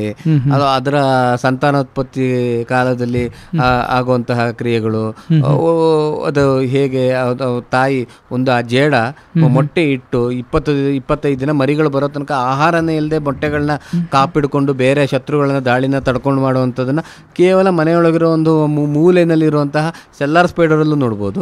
ಇನ್ನು ವಿಚಿತ್ರವಾದ ಜೇಡಗಳು ಅಂದ್ರೆ, ಈಗ ಉದಾಹರಣೆಗೆ ಪಾಲ್ಟಿಸ್ ಅಂತ ಒಂದು ಜೇಡ ಇದೆ. ಅದು ನೋಡ್ಲಿಕ್ಕೆ ತೇಟ್ ಕಡ್ಡಿ ಇದ್ದಂಗಿರುತ್ತೆ. ಯಾವುದೋ ಮರದ ಕಡ್ಡಿನಲ್ಲಿ ಇನ್ನೊಂದು ಸಣ್ಣದಕ್ಕೆ ಕಡ್ಡಿನೇಯೋ ಏನೋ ಹೇಳೋ ತರ ಇರುತ್ತೆ. ಆದ್ರೆ ರಾತ್ರಿ ಹೊತ್ತು ಒಳ್ಳೆ ಬಲೆ ಕಟ್ಟಿರುತ್ತೆ ಅಂತ ಅದ್ಭುತ ನೋಡಿದ್ದೀನಿ. ಕೆಲವು ಜೇಡಗಳು ಯಾವುದು ಬಸವನ ಹುಳನ ಅಣಗಿಸುವಂತ ಜೇಡ ನೋಡಿದ್ದೇನೆ, ಲೇಡಿ ಬಗ್ ಬೀಟಲ್ನ ಅಣಗಿಸುವಂತ ಜೇಡಗಳು ನೋಡಿದ್ದೇನೆ, ಮತ್ತೆ ಯಾವುದೋ ಒಂದು ಕಾಟನ್ ಬಗ್ ಅಂತ ಅದನ್ನ ಅಣಗಿಸುವಂತ ಜೇಡಗಳು ನೋಡಿದ್ದೇವೆ. ಮತ್ತೆ ಸುಮಾರು ಜೇಡಗಳು ಇರುವೆನೇ ಅಣಗಿಸುತ್ತೆ. ಯಾಕಂದ್ರೆ ಇರುವೆ ಗುಂಪಿನಲ್ಲಿರುತ್ತೆ, ಇರುವೆಗಳಿಗೆ ಬೇರೆ ಇತರೆ ಜೀವಿಗಳು ದಾಳಿ ಮಾಡೋದು ಕಡಿಮೆ. ಹಾಗಾಗಿ ಇರುವೆ ಥರನೇ ನಾನು ಕಂಡ್ರೆ ನನಗೆ ದಾಳಿ ಕಡಿಮೆ ಆಗುತ್ತಲ್ವ ಅಂತ ಹೇಳೋದ್ರಿಂದ ಈ ಜೇಡಗಳು ಇರುವೆ ಥರ ಕಾಣಿಸುತ್ತೆ. ಆ ರೀತಿಯಾದಂತಹ ವಿಚಿತ್ರಗಳು ಪ್ರತಿನಿತ್ಯ ನಾವು ನೋಡ್ತಾ ಇರ್ತೇವೆ. ಅದೊಂಥರ ಜೇಡ ನೋಡ್ತಾ ಹೋದರೆ ನಿಮಗೆ ಬೇರೆ ಯಾವುದೇ ರೀತಿಯಾದಂತಹ ಉಳಿದ ಮನೋರಂಜನೆಗಳೇ ಬೇಕಾಗೋದಿಲ್ಲ. ಅದರಲ್ಲೇ ನೀವು ಒಂಥರ ಏನು ಆ ಕೀಟ ನಿಯಂತ್ರಣ ನಮಗೊಂದು ಉಪಕಾರ, ಮತ್ತು ಅದರಲ್ಲಿ ಒಂದು ಫಿಲಾಸಫಿ ಅಷ್ಟು ಸಹ ನಿಮಗೆ ಜೇಡನಲ್ಲೇ ಕಾಣುತ್ತೆ. ನಿಜ, ಖಂಡಿತ. ನಾವು ಹೇಗೆ ನೋಡ್ತೀವಿ, ನಮ್ಮ ದೃಷ್ಟಿಕೋನ ಹೇಗೆ, ನಾವು ಹೇಗೆ ಅದನ್ನು ಸಂತೋಷ ಪಡ್ತೀವಿ, ಅದು ಬಹಳ ಮುಖ್ಯ. ಆದರೆ ತಾವು ಈ ಜೇಡನ ನೋಡೋದ್ರಲ್ಲಿ, ಅದರ ಸಂಶೋಧನೆ ಮಾಡೋದ್ರಲ್ಲಿ ಬಹಳ ಸಂತೋಷ ಪಡ್ತಾ ಇದ್ರಿ, ಬಹಳ ಆಸಕ್ತಿ ವಹಿಸಿದ್ರಿ. ಹೆಂಗೆ ನೋಡ್ತೀರಿ ತಾವೆಲ್ಲ? ಪ್ರತಿದಿನ ಇರುತ್ತಾ ಹೇಗೆ ಸರ್ ತಮ್ಮದು ಇದು? ಈಗ ನಾನೊಬ್ಬ ವೈದ್ಯ ಆಗಿ ಅದಕ್ಕೆ ನಾನು ದಿನ ನಾವು ಮಾಡೋದಕ್ಕೆ ಪ್ರಾಕ್ಟೀಸ್ ಅಂತ ಹೇಳ್ತೀನಿ ಅಲ್ಲ. ಪ್ರಾಕ್ಟೀಸ್ ಮನೆಯಲ್ಲಿ ಕೃಷಿ ಇದೆ, ಕೃಷಿ ಸಹ ನಿರಂತರವಾಗಿ ಮಾಡ್ತಾ ಇರಬೇಕು. ಅದಕ್ಕೆ ಅಂತ್ಯ ಅಲ್ಲ, ಆರಂಭ ಅಂತ ಹೇಳುವಂತ ಅಂತ್ಯನೇ ಇಲ್ಲ, ಮಾಡ್ತಾನೆ ಇರಬೇಕು. ಅದಕ್ಕೂ ಪ್ರಾಕ್ಟೀಸ್ ಅಂತ. ಅದೇ ರೀತಿ ಜೇಡನೂ ಅಷ್ಟೇ ಪ್ರತಿನಿತ್ಯ ಪ್ರಾಕ್ಟೀಸ್ ಮಾಡಬೇಕು. ಅದು ಒಂದು ದಿನ ಬಿಟ್ಟರು ಸಹಿತ ಅದರಲ್ಲಿ ಆ ಒಂದು ಅದಕ್ಕೊಂದು ಬೆರಾಗಿರ್ಬೇಕು, ಆ ಖುಷಿ, ಆ ಪ್ಯಾಷನ್ ಇದ್ರೆ ಮಾತ್ರ ಹೋಗ್ಬೋದು. ಸೊ ಅದು ಪ್ಯಾಷನ್ ಆಗಿ ನಿರಂತರವಾಗಿ ಪ್ರತಿನಿತ್ಯ ಆಲ್ಮೋಸ್ಟ್ ಒಂದು 10 ವರ್ಷದಿಂದ ಜೇಡಗಳನ್ನ ಪ್ರತಿನಿತ್ಯ ಗಮನಿಸ್ತಾ ಇದ್ದೇನೆ. ಪ್ರತಿ ರಾತ್ರಿ ಜೇಡಗಳು ಏನು ಮಾಡ್ತವೆ, ಅದರ ಆಹಾರ ಏನು, ಅದು ಹೇಗೆ ಸಂತಾನೋತ್ಪತ್ತಿ ಕ್ರಿಯೆ ಯಾವ ರೀತಿ ನಡೆಯುತ್ತೆ, ಗಂಡು ಜೇಡ ಎಲ್ಲಿರುತ್ತೆ, ಹೆಣ್ಣು ಜೇಡ ಎಲ್ಲಿರುತ್ತೆ, ಗಂಡು ಜೇಡಕ್ಕೆ ಹೆಣ್ಣು ಜೇಡ ಹೇಗೆ ಕಾಣುತ್ತೆ, ಆಮೇಲೆ ಮೊಟ್ಟೆ ಇಟ್ಟಾದ್ಮೇಲೆ ಎಷ್ಟು ದಿನ ಬೇಕು ಮರಿಗಳು ಹೊರಗಡೆ ಬರೋಕ್ಕೆ, ಶತ್ರುಗಳು ಬರೋದನ್ನು ಹೇಗೆ ಅದನ್ನು ಕಾಪಾಡಿಕೊಳ್ಳುತ್ತೆ, ಅದಕ್ಕೆ ಯಾವುದು ಶತ್ರುಗಳು, ಅದನ್ನು ಹೇಗೆ ನಿಯಂತ್ರಣ ಮಾಡುತ್ತೆ, ಅದನ್ನು ಪ್ರತಿದಿನ ಅದನ್ನು ಫೋಟೋಗ್ರಾಫಿಕ್ ದಾಖಲೆ ಮತ್ತು ಅದರಲ್ಲಿ ಕೆಲವು ಇದು ಮಾನದಂಡಗಳಿದೆ, ಹೀಗೆ ದಾಖಲೆ ಮಾಡಬೇಕಂತ ಆ ಒಂದು ಬೇಸಿಸಲ್ಲಿ ದಾಖಲೆ ಮಾಡ್ತಾ ಮಾಡ್ತಾ ಮಾಡ್ತಾ ಈಗ ಆಲ್ಮೋಸ್ಟ್ ಒಂದು 35 ವೈಜ್ಞಾನಿಕ ಪ್ರಬಂಧಗಳನ್ನು ಬರೆದಿದ್ದೇನೆ. ಅದು ಜೇಡಗಳ ಬಿಹೇವಿಯರ್ಸ್ನ ಮೇಲೆ ಮಾತ್ರ. ಅದು ಹೊಸ ಜೇಡಗಳ ಸಂಶೋಧನೆ 1-2 ಆಗಿದ್ದಾವೆ. ಅದು ಬಿಟ್ಟರೆ ಜೇಡಗಳು ಯಾವ ರೀತಿ ನ್ಯಾಚುರಲ್ ಹ್ಯಾಬಿಟ್ಯಾಟ್ ಅಲ್ಲಿ, ಯಾಕಂದ್ರೆ ಲ್ಯಾಬ್ ಅಲ್ಲಿ ನೀವು ಮಾಡೋದು ಸುಲಭ, ನ್ಯಾಚುರಲ್ ಹ್ಯಾಬಿಟ್ಯಾಟ್ ಅಲ್ಲಿ ಯಾಕಂದ್ರೆ ನಿಮಗೆ ಸಾವಿರಾರು ಜೇಡಗಳು ಇರ್ತವೆ, ಸಾವಿರಾರು ಕೀಟ ಇರ್ತದೆ, ನಿಮಗೆ ದಿನ ನೋಡ್ತಾ ನೋಡ್ತಾ ಅದು ಅಲ್ಲಿ ಇಲ್ಲಿ ಕಣ್ತಪ್ಪ ಹೋಗ್ಬೋದು. ಅದನ್ನ ಟ್ರ್ಯಾಕ್ ಇಟ್ಕೊಂಡು ನೋಡೋದು ಅದೊಂಥರ ಕಲೆ. ಅದು ನನಗೆ ಹೇಗೆ ಬಂತು ಅಂತ ಹೇಳೋದು ಅದು ಗೊತ್ತಿಲ್ಲ. ಅದು ಮತ್ತೆ ಪುನಃ ಪ್ರಕೃತಿಯೇ ಕೊಟ್ಟವರ ಅಷ್ಟೇ. ಒಂದು ಬೆರಗಿದ್ದಾಗ ಅದು ನಿಮ್ಗೆ ಸಿಗುತ್ತೆ, ಅದು ಇರಬೇಕಷ್ಟೆ. ಭಾಳ ಸ್ವಾರಸ್ಯಕರ ಈ ವಿಚಾರ ಕೇಳಲಿಕ್ಕೆ. ಹೇಗೆ ಪ್ರತಿದಿನ ಪ್ರಾಕ್ಟೀಸ್ ಮಾಡಬೇಕು ಅಂತ ಹೇಳಿದ್ರಿ, ಕೇವಲ ಬರೀ ಜಸ್ಟ್ ನಿಮ್ಮ ನ್ಯಾಚುರಲ್ ಕಣ್ಣಿನಿಂದ ನೋಡ್ತಾ ಅಥವಾ ಏನಾದ್ರು ಉಪಕರಣಗಳನ್ನು ಬಳಸ್ತೀರಾ? ಇದಕ್ಕೆ ನ್ಯಾಚುರಲ್ ಕಣ್ಣಿಂದ ನೋಡೋದು, ನ್ಯಾಚುರಲ್ ಕಣ್ಣಿಂದ ನೋಡೋದ ಮೇಲೆ ದಾಖಲೆ ಮಾಡ್ಲಿಕ್ಕೆ ಉಪಕರಣ ಬಳಸ್ತೇನೆ. ಯಾಕಂದ್ರೆ ಈಗ ಕ್ಯಾಮ್ರಾ ಬಳಸ್ತೇನೆ. ಯಾಕಂದ್ರೆ ಈಗ ಹಕ್ಕಿ ವೀಕ್ಷಣೆಯಲ್ಲಿ ನ್ಯಾಚುರಲ್ ಕಣ್ಣಲ್ಲಿ ನೋಡಿ ಇದು ಒಂದು, ಬೈನಾಕ್ಯುಲರ್ ಅಲ್ಲಿ ನೋಡುವಾಗ ಹೆಚ್ಚು ಚೆನ್ನಾಗಿ ಕಾಣುತ್ತೆ. ಆದ್ರೆ ಇದರಲ್ಲಿ ಹಾಗೆ ಮಾಡ್ಲಿಕ್ಕೆ ಆಗಲ್ಲ. ಯಾಕಂದ್ರೆ ನಮ್ಮ ನ್ಯಾಚುರಲ್ ಕಣ್ಣಿಗೆ ಕಂಡು ಮೇಲೆ ನಾವು ಬೇರೆ ಉಪಕರಣಗಳನ್ನ ಬಳಸಬೇಕು. ಬರೀ ನಾನು ಕ್ಯಾಮ್ರಾದಲ್ಲಿ ನೋಡ್ತೇನೆ ಅಂದ್ರೆ ಎಲ್ಲಿ ಅಂತ ನೋಡ್ತೀನಿ. ಯಾಕಂದ್ರೆ 1 ಮೀಟರ್ ಅಗಲದಲ್ಲಿ ನಿಮಗೆ 1 ಮೀಟರ್ ಅಗಲ ಜಾಗ ನೋಡಿದಾಗ ಅದರಲ್ಲಿ ಮಿನಿಮಮ್ 6 ಜೇಡ ಇರ್ತದೆ. 6 ಜೇಡ ಇದ್ರೆ ಮಾತ್ರ ಆ ಲ್ಯಾಂಡ್ ಅಥವಾ ಆ ಭೂಮಿ ಫಲವತ್ತಾಗಿದೆ ಅಂತ ಅರ್ಥ. ಇಲ್ಲದೇ ಇದ್ರೆ ಏನೋ ಹಾಳು ಮಾಡಿದೀವಿ ಅಂತ ಅರ್ಥ. 6 ಜೇಡ ಇರ್ತದೆ, 100 ಗೆದ್ದಲು ಇರ್ತದೆ, ಆಯ್ತಾ, ಒಂದು 50 ಇರುವೆಗಳಿರ್ತದೆ. ಅಷ್ಟೆಲ್ಲ ಇರುವಂಥದ್ದನ್ನ ಆ ಸೂಕ್ಷ್ಮವಾಗಿ ನೋಡ್ತಾ ಹೋದಷ್ಟು ಒಂದಲ್ಲ ಒಂದು ಹೋಗ್ತಾ ಆಳಕ್ಕೆ ಹೋಗ್ತಾ ಇರಬೇಕು. ಒಳನೋಟ ಅಂತ ಅಷ್ಟೇ. ಆಸಕ್ತಿ ಬಹಳ ಮುಖ್ಯ ಅನಿಸುತ್ತೆ ಸರ್. ಕೇವಲ ಸುಮ್ಮನೆ ಹಿಂಗೆ ನೋಡಿ ಬಿಡೋದಲ್ಲ, ಅದರ ನಿರಂತರವಾಗಿ ಆರಂಭದಿಂದ ಅಂತ್ಯವರೆಗೂ ಅದನ್ನು ಫೈಂಡ್ ಔಟ್ ಮಾಡೋದಿದೆಯಲ್ಲ, ಅದು ಬಹಳ ತಾಳ್ಮೆ ಬೇಕು, ಆಸಕ್ತಿ ಬೇಕು ಸರ್. ಎಸ್ ಸರ್, ಕೆಲವು ಜೇಡಗಳು ಕಚ್ಚುತ್ತವೆ ಅಂತ ಹೇಳ್ತಾರೆ. ಸೊ ಯಾವ ಜೇಡುಗಳು ಕಚ್ಚುತ್ತವೆ, ಅಥವಾ ಒಂದು ವೇಳೆ ಕಚ್ಚಿದ್ರೆ ತಕ್ಷಣ ಏನು ಮಾಡಬೇಕು, ಅಥವಾ ಯಾವೆಲ್ಲ ಲಕ್ಷಣಗಳು ಕಾಣಿಸ್ಕೊಂಡು? ಆಗ್ಲೇ ಹೇಳಿದಾಗೆ ನಮ್ಮಲ್ಲಿ ಜೇಡದ ಕಚ್ಚಿದ್ರೆ ನಮ್ಮಲ್ಲಿ ಸಾವು ಸಂಭವಿಸೋದು ಇಲ್ಲವೇ ಇಲ್ಲ. ಸಣ್ಣ ಗ್ಯಾಂಗ್ರೀನ್ ಕೆಲವು ಕಡೆ ಆಗ್ಬೋದು. ಆದಂತಹ ಉದಾಹರಣೆಗಳು ನಾರ್ತ್ ಈಸ್ಟ್ ಪಾರ್ಟ್ ಅಂದ್ರೆ ಮೇಘಾಲಯ, ಅಸ್ಸಾಂ ಕಡೆಯಲ್ಲಿ ಕೆಲವು ದಾಖಲಾದಂಥದ್ದಿದೆ, ಕರ್ನಾಟಕದಲ್ಲಿ ಇಲ್ಲ. ಜೇಡ ಕಚ್ಚಿದ್ರೆ ಅಲ್ಲಿಗೆ ಚಂದ ತೊಳೆದು ಅರಿಶಿನ ಹಚ್ಕೊಂಡ್ರೆ ಸಾಕು. ಅದು ಬಿಟ್ರೆ ಬೇರೆ ಏನು ಮಾಡುವಂತಹ ಸ್ಪೆಷಲ್ ಕೇರ್ ಅಗತ್ಯ ಇಲ್ಲ. ಯಾವ ಸಮಯದಲ್ಲಿ ಡಾಕ್ಟರ್ ಏನಾದ್ರು ಭೇಟಿ ಮಾಡ್ಬೇಕಾ? ಅದು ತುಂಬಾ ತುಂಬಾ ನೋವು ಜಾಸ್ತಿ ಇದ್ದಾಗ, ಅಥವಾ ಅಲ್ಲಿ ಲೋಕಲೈಸ್ಡ್ ಸ್ವೆಲ್ಲಿಂಗ್ ಅಂತ ಹೇಳ್ತೇವೆ, ಇನ್ಫ್ಲಮೇಷನ್ ಅಂತ ಹೇಳ್ತೇವೆ, ಅದು ಜಾಸ್ತಿ ಇದ್ದಾಗ ಡಾಕ್ಟರ್ನ ಸಂಪರ್ಕ ಮಾಡಿದ್ರಾಯ್ತು. ಅದರ್ವೈಸ್ ಬೇಡ. ಜೇಡದಲ್ಲಿ ವಿಷ ಇದೆ, ನ್ಯೂರೋಟಾಕ್ಸಿಕ್ ಅಂತ ಹೇಳ್ತೇವೆ. ಅದು ತಾನು ತಿನ್ನುವಂತಹ ಪ್ರೇ ಯಾವುದು ಸಣ್ಣ ಪುಟ್ಟ ಕೀಟಗಳಿದಾವೆ ಅದನ್ನು ಸಾಯಿಸ್ಲಿಕ್ಕಷ್ಟೇ ಶಕ್ತ. ಮನುಷ್ಯನಿಗೆ ಆ ವಿಷಯ ಏನೇನೂ ಅಲ್ಲ, ನಮಗೆ ಏನು ಮಾಡ್ಲಿಕ್ಕೆ ಸಾಧ್ಯ. ಎಸ್ ಸರ್, ಇದು ಕೃಷಿಗೆ ಅಥವಾ ತೋಟಗಾರಿಕೆಗೆ ಸಹಾಯ ಮಾಡುತ್ತಾ? ಖಂಡಿತ. ನಾನು ಆಗ್ಲೇ ಹೇಳಿದಾಗ ಜೇಡ 1 ಎಕರೆನಲ್ಲಿ 1 ಲಕ್ಷ ಇರುತ್ತೆ ಅಂತ ಅಂದಾಜು ಹೇಳಿದೆ ಅಲ್ಲ, ಅಷ್ಟು ನಿಮಗೆ ಕೀಟ ಏನೇನು ಕೃಷಿ ಕಾರ್ಯಗಳಿಗೆ ಕೀಟ ಯಾವ್ದಾವ್ದು ಬಾಧಿಸುತ್ತೋ ಅಂತ ಕೀಟಗಳನ್ನ ನಿಯಂತ್ರಣ ಮಾಡೋ ಕೆಲಸ ಜೇಡಗಳು ನಿರಂತರವಾಗಿ ಯಾವುದೇ ಪ್ರತಿಫಲಾಪೇಕ್ಷೆ ಇಲ್ಲದೆ ಮಾಡ್ತಾ ಇದೆ. ಸರ್, ನಾವು ಓವರಾಲ್ ನಮ್ಮ ನಾಡಿನಲ್ಲಿ, ರಾಜ್ಯದಲ್ಲಿ ಅಥವಾ ವಿಶ್ವದಲ್ಲಿರುವಂಥ ಈ ಜೇಡಗಳ ಬಗ್ಗೆ ಮಾತನಾಡ್ತಾ ಇದ್ವಿ. ಇವತ್ತು ನಮ್ಮ ಈ ಸರಣಿ ಕಾರ್ಯಕ್ರಮದಲ್ಲಿ ವಿಶೇಷವಾಗಿ ನಾವು ಕುಕ್ಕರಳ್ಳಿ ಕೆರೆ ಬಗ್ಗೆ ಮಾತನಾಡ್ತೀವಿ. ಸೊ ನಮ್ಮ ಕುಕ್ಕರಳ್ಳಿ ಕೆರೆ ಪ್ರದೇಶದಲ್ಲಿ ವಿಶೇಷವಾಗಿ ಎಷ್ಟು ಜೇಡಗಳಿವೆ ಮತ್ತು ಇದೆಂಥ ಒಂದು ವೈವಿಧ್ಯತೆ ಬಗ್ಗೆ ತಿಳಿಸ್ಕೊಡಿ. ಇದ್ರ ಬಗ್ಗೆ. ಈಗ ಕುಕ್ಕರಳ್ಳಿ ಮೈಸೂರಿನ ಹೃದಯ ಭಾಗದಲ್ಲಿದೆ. ಅಲ್ಲಿ ಯೂನಿವರ್ಸಿಟಿಯ ಮತ್ತೆ ಇದು ಎಲ್ಲ ಒಟ್ಟಿಗೆ ಸೇರಿದಾಗ ಆ ಒಂದು ಕಾಡಿನ ಪರಿಸರ ಇರುವ ಕಾರಣ ಆಲ್ಮೋಸ್ಟ್ ಮೈಸೂರಿನಲ್ಲಿ ದಾಖಲಾದ ಒಂದು 40% ಆದರೂ ಜೇಡಗಳು ಕುಕ್ಕರಳ್ಳಿ ಕೆರೆನಲ್ಲಿದೆ. ಇದುವರೆಗೆ ಅದನ್ನ ಒಂದು ಪೇಪರ್ ಆಗಿ ಪ್ರೆಸೆಂಟೇಷನ್ ಇದುವರೆಗೆ ಮಾಡಿದ್ದು ಒಬ್ರು ಆಶ್ರಿತ ಅನೂಪ್ ಅಂತ ಹೇಳೋರು ಒಬ್ರು, ಅವರು ಯೂನಿವರ್ಸಿಟಿನಲ್ಲಿ ಓದುವಂಥ ಸಂದರ್ಭದಲ್ಲಿ ಒಂದು 30-40 ಜೇಡಗಳ ಬಗ್ಗೆ ಒಂದು ದಾಖಲೆ ಮಾಡಿ ಒಂದು ಪಟ್ಟಿ ಕೊಟ್ಟಿದ್ದಾರೆ. ಅದಲ್ಲದೆ ಮೈಸೂರು ಯೂನಿವರ್ಸಿಟಿ ಅವರೊಂದು ಪಬ್ಲಿಷ್ ಮಾಡಿದ ಲಿಸ್ಟ್ನಲ್ಲಿ ಒಂದು 70 ಜೇಡಗಳಿದೆ. ಹಾಗೆ ಅಧಿಕೃತವಾಗಿ 70 ಜೇಡ ಅಂತ ಹೇಳಬಹುದು. ಅದರಲ್ಲಿ 100ಕ್ಕೂ ಅಧಿಕ ಜೇಡಗಳನ್ನು ನಾನು ಕಂಡಿದ್ದೇನೆ ಅಲ್ಲಿ. ಅದು ಬರೀ ಕುಕ್ಕರಳ್ಳಿಗೆ ಅಂತ ಒಂದು ಪೇಪರ್ ಪಬ್ಲಿಷ್ ಮಾಡಿದಾಗ ಅದು ನಿಮಗೊಂದು ಅಧಿಕೃತ ಮಾಹಿತಿ ಅಂತ ಒಟ್ಟಾರೆ ಈಗಿನ ವೈಜ್ಞಾನಿಕ ಜಗತ್ತಿನಲ್ಲಿ ಆ ರೀತಿಯಾಗಿ ನಾವು ಕೊಡೋ ಅನಿವಾರ್ಯತೆ ಇರೋ ಕಾರಣ ಹಾಗೆ ಹೇಳ್ಬೋದು. ಆದರೆ ನಿಮಗೊಂದು 70-100 ಅಂತ ಖಂಡಿತ ಹೇಳ್ಬೋದು. ಅದರಲ್ಲಿ ಸುಮಾರು ಈಗ ಉದಾಹರಣೆ ಜಂಪಿಂಗ್ ಸ್ಪೈಡರ್ ಅಂತ ಹೇಳ್ತೀವಿ, ಸಾಲ್ಟಿಸಿಡೇಕ್ ಕುಟುಂಬ ಅಂತ, ಕ್ರ್ಯಾಬ್ ಸ್ಪೈಡರ್ ಅಂತ ಹೇಳ್ತೀವಿ, ಮತ್ತೆ ಕೂಂಬ್ ವೆಬ್ ಕೂಂಬ್ ಫೂಟೆಡ್ ಸ್ಪೈಡರ್ ಅಂತ ಹೇಳ್ತೀವಿ, ಮತ್ತೆ ಆರ್ಬ್ ವೀವರ್ಸ್ ಅಂತ ಹೇಳ್ತೇವೆ. ಆ ಥರ ಒಂದು 10 ಕುಟುಂಬಕ್ಕೆ ಸೇರಿದಂತಹ ಜೇಡಗಳನ್ನ ಕುಕ್ಕರಳ್ಳಿ ಸುತ್ತಮುತ್ತ ನಾವು ನೋಡಿದ್ದೇವೆ. ಮತ್ತೆ ಈ ಜೇಡದ ಬಲೆ ಅದು ಕಟ್ಟಿರ್ತದಲ್ಲ, ಆ ಜೇಡದ ಬಲೆ ಒಂಥರ ಎಂಟಮಾಲಜಿ ಸ್ಕ್ರೀನ್ ಇದ್ದಂಗೆ, ನಿಮಗೆ ಅದರಲ್ಲಿ ಸುಮಾರು ರೀತಿಯ ಕೀಟಗಳು ಅದರಲ್ಲಿ ಬಂದು ಸಿಗಾಕೊಳ್ತವೆ. ಹಾಗಾಗಿ ಕುಕ್ಕರಳ್ಳಿ ಕೆರೆನಲ್ಲೇ ಎಷ್ಟು ನಮೂನೆಯ ಕೀಟಗಳಿದೆ ಅಂತ ಬರಿಗಣ್ಣಲ್ಲಿ ನೋಡಿರುವಂತಹ ಚಿಟ್ಟೆಗಳು ಆಗಲಿ, ಡ್ರ್ಯಾಗನ್ ಫ್ಲೈಗಳಾಗಲಿ ಅದು ಬೇರೆ, ಇರುವೆಗಳು ಅದು ಬೇರೆ, ಮತ್ತೆ ಜೇಡದ ಬಲೆಗೆ ಯಾವುದೆಲ್ಲ ಬಿದ್ದಿದ್ದಾವೆ ಅಂತ ನೋಡ್ತಾ ಹೋದ್ರೆ ನಿಮಗೆ ಇನ್ನಷ್ಟು ಯಾವ ಕೀಟಗಳು ಆ ಪರಿಸರದಲ್ಲಿದೆ ಅಂತ ಹೇಳೋದನ್ನ ಭಾರಿ ಸುಲಭವಾಗಿ ಪತ್ತೆ ಹಚ್ಚಬಹುದು. ಈಗ ಉದಾಹರಣೆಗೆ ಸುಮಾರು ರೀತಿಯ ಇರುವೆಗಳು ಕುಕ್ಕರಳ್ಳಿ ಕೆರೆ ಸುತ್ತಮುತ್ತ ಇದೆ. ಅಲ್ಲಿ ಹೂಗಳು ಅಧಿಕವಾಗಿ, ಅಲ್ಲಿ ಯಾವುದು ನಮ್ಮ ಹಾರ್ಟಿಕಲ್ಚರ್ ಡಿಪಾರ್ಟ್ಮೆಂಟೇ ಕೆಲವು ಬೆಳೆಸ್ತಾರೆ, ಅದಕ್ಕೆ ಮಕರಂದ ಹಿರ್ಲಿಕ್ಕೆ ಬರುವಂತಹ ಚಿಟ್ಟೆಗಳಿರ್ಬೋದು, ಜೇನುನೊಣಗಳಿರ್ಬೋದು, ಆಲ್ಮೋಸ್ಟ್ ಸುಮಾರು ಪ್ರಭೇದದ ಚಿಟ್ಟೆಗಳಲ್ಲಿ ದಾಖಲಾಗಿದೆ. ಅದಲ್ಲದೆ ಇರುವೆಗಳು ಆಗಲೇ ಹೇಳಿದಾಗ ದಾಖಲಾಗಿದೆ. ಪ್ರೇಯಿಂಗ್ ಮ್ಯಾಂಟಿಸ್ ಅಂತ ಹೇಳ್ತೇವೆ ಅಂತ ಮಿಡತೆಗಳು, ಮತ್ತೆ ಮ್ಯಾಂಟಿಡ್ ಫ್ಲೈ ಅಂತ ಒಂದು ಬರುತ್ತೆ ಅದು, ಮತ್ತೆ ಸುಮಾರು ರೀತಿಯ ಕಡಜಗಳು, ಒಂದು 10-15 ಪ್ರಭೇದದ ಕಡಜಗಳು ಕುಕ್ಕರಳ್ಳಿ ಕೆರೆ ಸುತ್ತಮುತ್ತ ಅಲ್ಲಿಯ ವಾತಾವರಣದಲ್ಲಿ ನೋಡ್ಬೋದು. ಇದೆಲ್ಲನೂ ಹಾಗೆ ಬರಿಗಣ್ಣಲ್ಲೂ ನೋಡ್ಬೋದು, ಅಥವಾ ಜೇಡದ ಬೆಲೆಗೆ ಬಿದ್ದಾಗ ಜೇಡ ಏನನ್ನು ತಿನ್ನುತ್ತೆ ಅಂತ ಹೇಳೋದು ನೋಡುವಾಗ ಇಂಡೈರೆಕ್ಟ್ ಎವಿಡೆನ್ಸ್ ಆಗು ಸಹಿತ ನಮಗೆ ಸಿಗುತ್ತೆ. ಬಟ್ ಈ ಕುಕ್ಕರಳ್ಳಿ ಕೆರೆಯಲ್ಲೂ ಕೂಡ ಒಂದು ಪರಿಸರ ಸಮತೋಲನಕ್ಕೆ ಸಹಾಯ ಮಾಡುತ್ತಾ? ಖಂಡಿತ. ಯಾಕಂದ್ರೆ ಇದೊಂದು ಹೇಗೆ ಅಂದ್ರೆ ಎಲ್ಲವೂ ಸಹ ಅದು ಸಮಷ್ಟಿಯಲ್ಲಿರಬೇಕು, ಒಟ್ಟಿರಬೇಕು. ಒಂದು ಚೈನ್ ಲಿಂಕ್, ಒಂದು ಯಾವ್ದಾದ್ರು ಒಂದು ಕಡಿಮೆ ಆಯಿತು ಅಂದ ತಕ್ಷಣ ಅದು ನಿಮಗೆ ಇನ್ನೊಂದಕ್ಕೆ ಹೊಡೆತ ಕೊಡುತ್ತೆ. ಒಂದು ಹಗ್ಗದಲ್ಲಿ ಹೇಗೆ ಪ್ರತಿಯೊಂದು ದಾರನ್ನು ಸೇರಿದ್ರೆ ಅದು ಹಗ್ಗ ಆಗುತ್ತೋ, ಜೇಡ ಒಂದು ಹಗ್ಗ ಇದ್ದಾಗೆ. ಸೊ ಆ ಒಂದು ಪರಿಸರ ವ್ಯವಸ್ಥೆ ಹಗ್ಗ ಅಂತ ನೋಡಿದಾಗ ಅದರಲ್ಲಿ ಒಂದು ಎಳೆ ಜೇಡ ಇರ್ಬೋದು, ಒಂದು ಎಳೆ ಚಿಟ್ಟೆ ಇರ್ಬೋದು, ಆ ರೀತಿ ಅಷ್ಟು ಎಳೆಗಳು ಸೇರಿದಾಗ ಒಂದು ಹಗ್ಗ ಆಗುತ್ತೆ. ಅದರಲ್ಲಿ ಜೇಡಗಳು ಪರಿಸರ ಸಮತೋಲನಕ್ಕೆ ಅತಿ ಮುಖ್ಯ.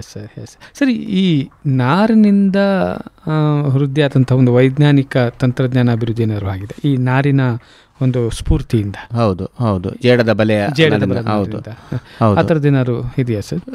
ನಾನು ಆಗ್ಲೇ ತಿಳಿಸಿದಾಗೆ ಅದರಿಂದ ಸುಮಾರು ಬುಲೆಟ್ ಪ್ರೂಫ್ ಗನ್ನುಗಳು, ಇದಾವುದು ಜಾಕೆಟ್ಗಳು, ಮತ್ತೆ ಬುಲೆಟ್ ಪ್ರೂಫ್ ಟೆಂಟ್ಗಳು, ಮತ್ತೆ ಈಗಿನ ಕೆಲವು ಒಳ್ಳೆ ವಿನ್ಯಾಸಕಾರರು ಅದರಿಂದಲೇ ಮಾಡಿದಂತಹ ಸುಂದರ ಬಟ್ಟೆಗಳನ್ನು ಮಾಡಿದ್ದಾರೆ. ಆ ರೀತಿಯಾಗಿ ಅದರ ಜೇಡದ ಬಲೆಯಿಂದ ಸ್ಫೂರ್ತಿಯಾಗಿ ಮಾಡಿದ್ದಾರೆ. ಆದರೆ ನಮ್ಮ ರೇಷ್ಮೆಯಲ್ಲಿ ಮಾಡದಷ್ಟು ಸುಲಭವಾಗಿ ಜೇಡದ ಬಲೆಯನ್ನು ತೆಗಿಲಿಕ್ಕೆ ಹಾಗೆ ಸಾಧ್ಯ ಇಲ್ಲ.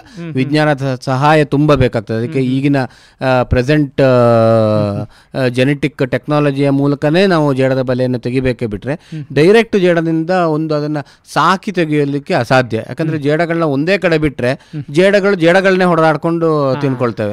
ಹೇಗೆ ಯದುವಂಶ ಪೂರ್ತಿ ತಾವೇ ಹೊಡೆದಾಡ್ಕೊಂಡು ಸತ್ತೋದ್ರು, ಅದೇ ರೀತಿ ಇವು ಅವೊಬ್ಬೆ ಹೊಡೆದಾಡ್ಕೊಂಡು ಸತ್ತೋಗ್ತವೆ. ಎಷ್ಟೆಷ್ಟು ಇರ್ಬೇಕು, ಎಲ್ಲೆಲ್ಲಿ ಇರ್ಬೇಕು ಸಾಕಾಗುತ್ತೆ. ಸೊ ಹಾಗಾಗಿ ಇದನ್ನೇ ನಾವು ಕೃತಕವಾಗಿ ಸಾಕುವಂತ ಕೃತಕವಾಗಿ ಸಾಧ್ಯತೆ ಇಲ್ಲ, ಆಗೋದೇ ಇಲ್ಲ. ಎಸ್ ಸರ್, ಒಟ್ಟಾರೆ ಹೇಳೋದಾದ್ರೆ ಸರ್, ಈ ಜೇಡರ ಅಥವಾ ಕೀಟಗಳ ಕುರಿತಂತೆ ಏನು ನಮ್ಮ ಸಮುದಾಯಕ್ಕೆ ಸಂದೇಶವನ್ನು ಕೊಡ್ಲಿಕ್ಕೆ ಇಷ್ಟಪಡ್ತೀರಿ ತಾವು? ಒಟ್ಟಾರೆ ಹೇಗೆ ಹೇಳ್ಬೋದು ಅಂದರೆ, ಜೇಡನ ಬೇಡ ಅಂತ ಹೇಳ್ಬೇಡಿ. ನಾವು ಸುಮಾರು ಜನಕ್ಕೆ ಜೇಡ ಅಂದ ತಕ್ಷಣ ಭಯ ಇದೆ, ಏನೊಂದು ಎರಕ್ನೋಫೋಬಿಯಾ ಅಂತ ಹೇಳ್ತೀವಿ, ಸಖತ್ತಾದ ಭಯ ಇದೆ. ಅಯ್ಯೋ ಜೇಡ ನೋಡಿದ್ರೆ ಅದೊಂಥರ ಕ್ರೀಪಿ, ಯಾಕೋ ಭಯ ಆಗುತ್ತೆ, ಭಯಂಕರ ಹೆದರುತ್ತಾರೆ. ಆ ರೀತಿ ಹೆದರುವಂತ ಅವಶ್ಯಕತೆನೇ ಇಲ್ಲ. ಯಾಕಂದ್ರೆ ನಾವು ಹೆದರಬೇಕಾಗಿರೋದು ಯಾವುದಕ್ಕೆ ಗೊತ್ತಾ? ಇಷ್ಟು ಉಪಕಾರ ಮಾಡುವಂತಹ ಜೇಡಗಳು ಅಕಸ್ಮಾತ್ ಈ ಭೂಮಿಯಲ್ಲಿ ಇಲ್ಲ ಅಂದ್ರೆ ಎಷ್ಟು ಕೀಟಗಳಿರ್ತಿತ್ತು. ಹಾಗಾಗಿ ಜೇಡಗಳಿಗೆ ಹೆದರೋ ಅವಶ್ಯಕತೆ ಇಲ್ಲ. ಜೇಡಗಳು ಇಲ್ಲದೆ ಇರೋ ಲೋಕಕ್ಕೆ ನಾವು ಹೆದರಬೇಕಾಗತ್ತೆ ಅಲ್ವಾ? ಅಂದರೆ ಅದು ನಮಗೆ ಬಹಳ ಮುಖ್ಯ. ನಮಗೆ ತಾವೇ ಹೇಳ್ದಂಗೆ ಇದು ಸೈಕಲ್ಗೆ ಬಹಳ ಸಹಾಯ ಮಾಡುತ್ತೆ.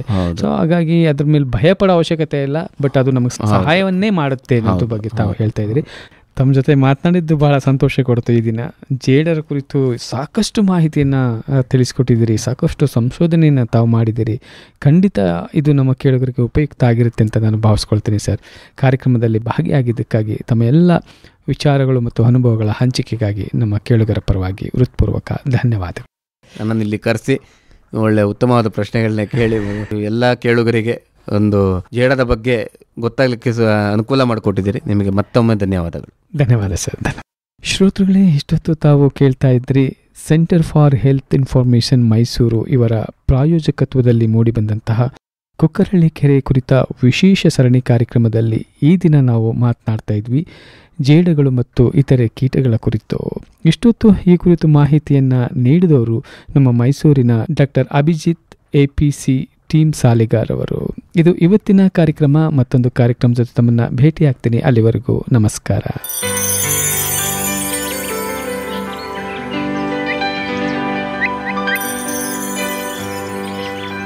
ಕುಕ್ಕರಹಳ್ಳಿ ಕೆರೆ ವಿಶೇಷ ಸರಣಿ ಕಾರ್ಯಕ್ರಮ.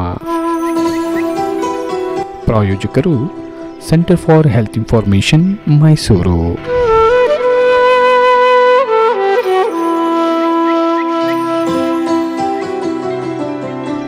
ತಜ್ಞ ವೈದ್ಯರ ಪ್ರತ್ಯೇಕ ಸಲಹೆಗಾಗಿ ಸಂಪರ್ಕಿಸಿ 9591 723 4440.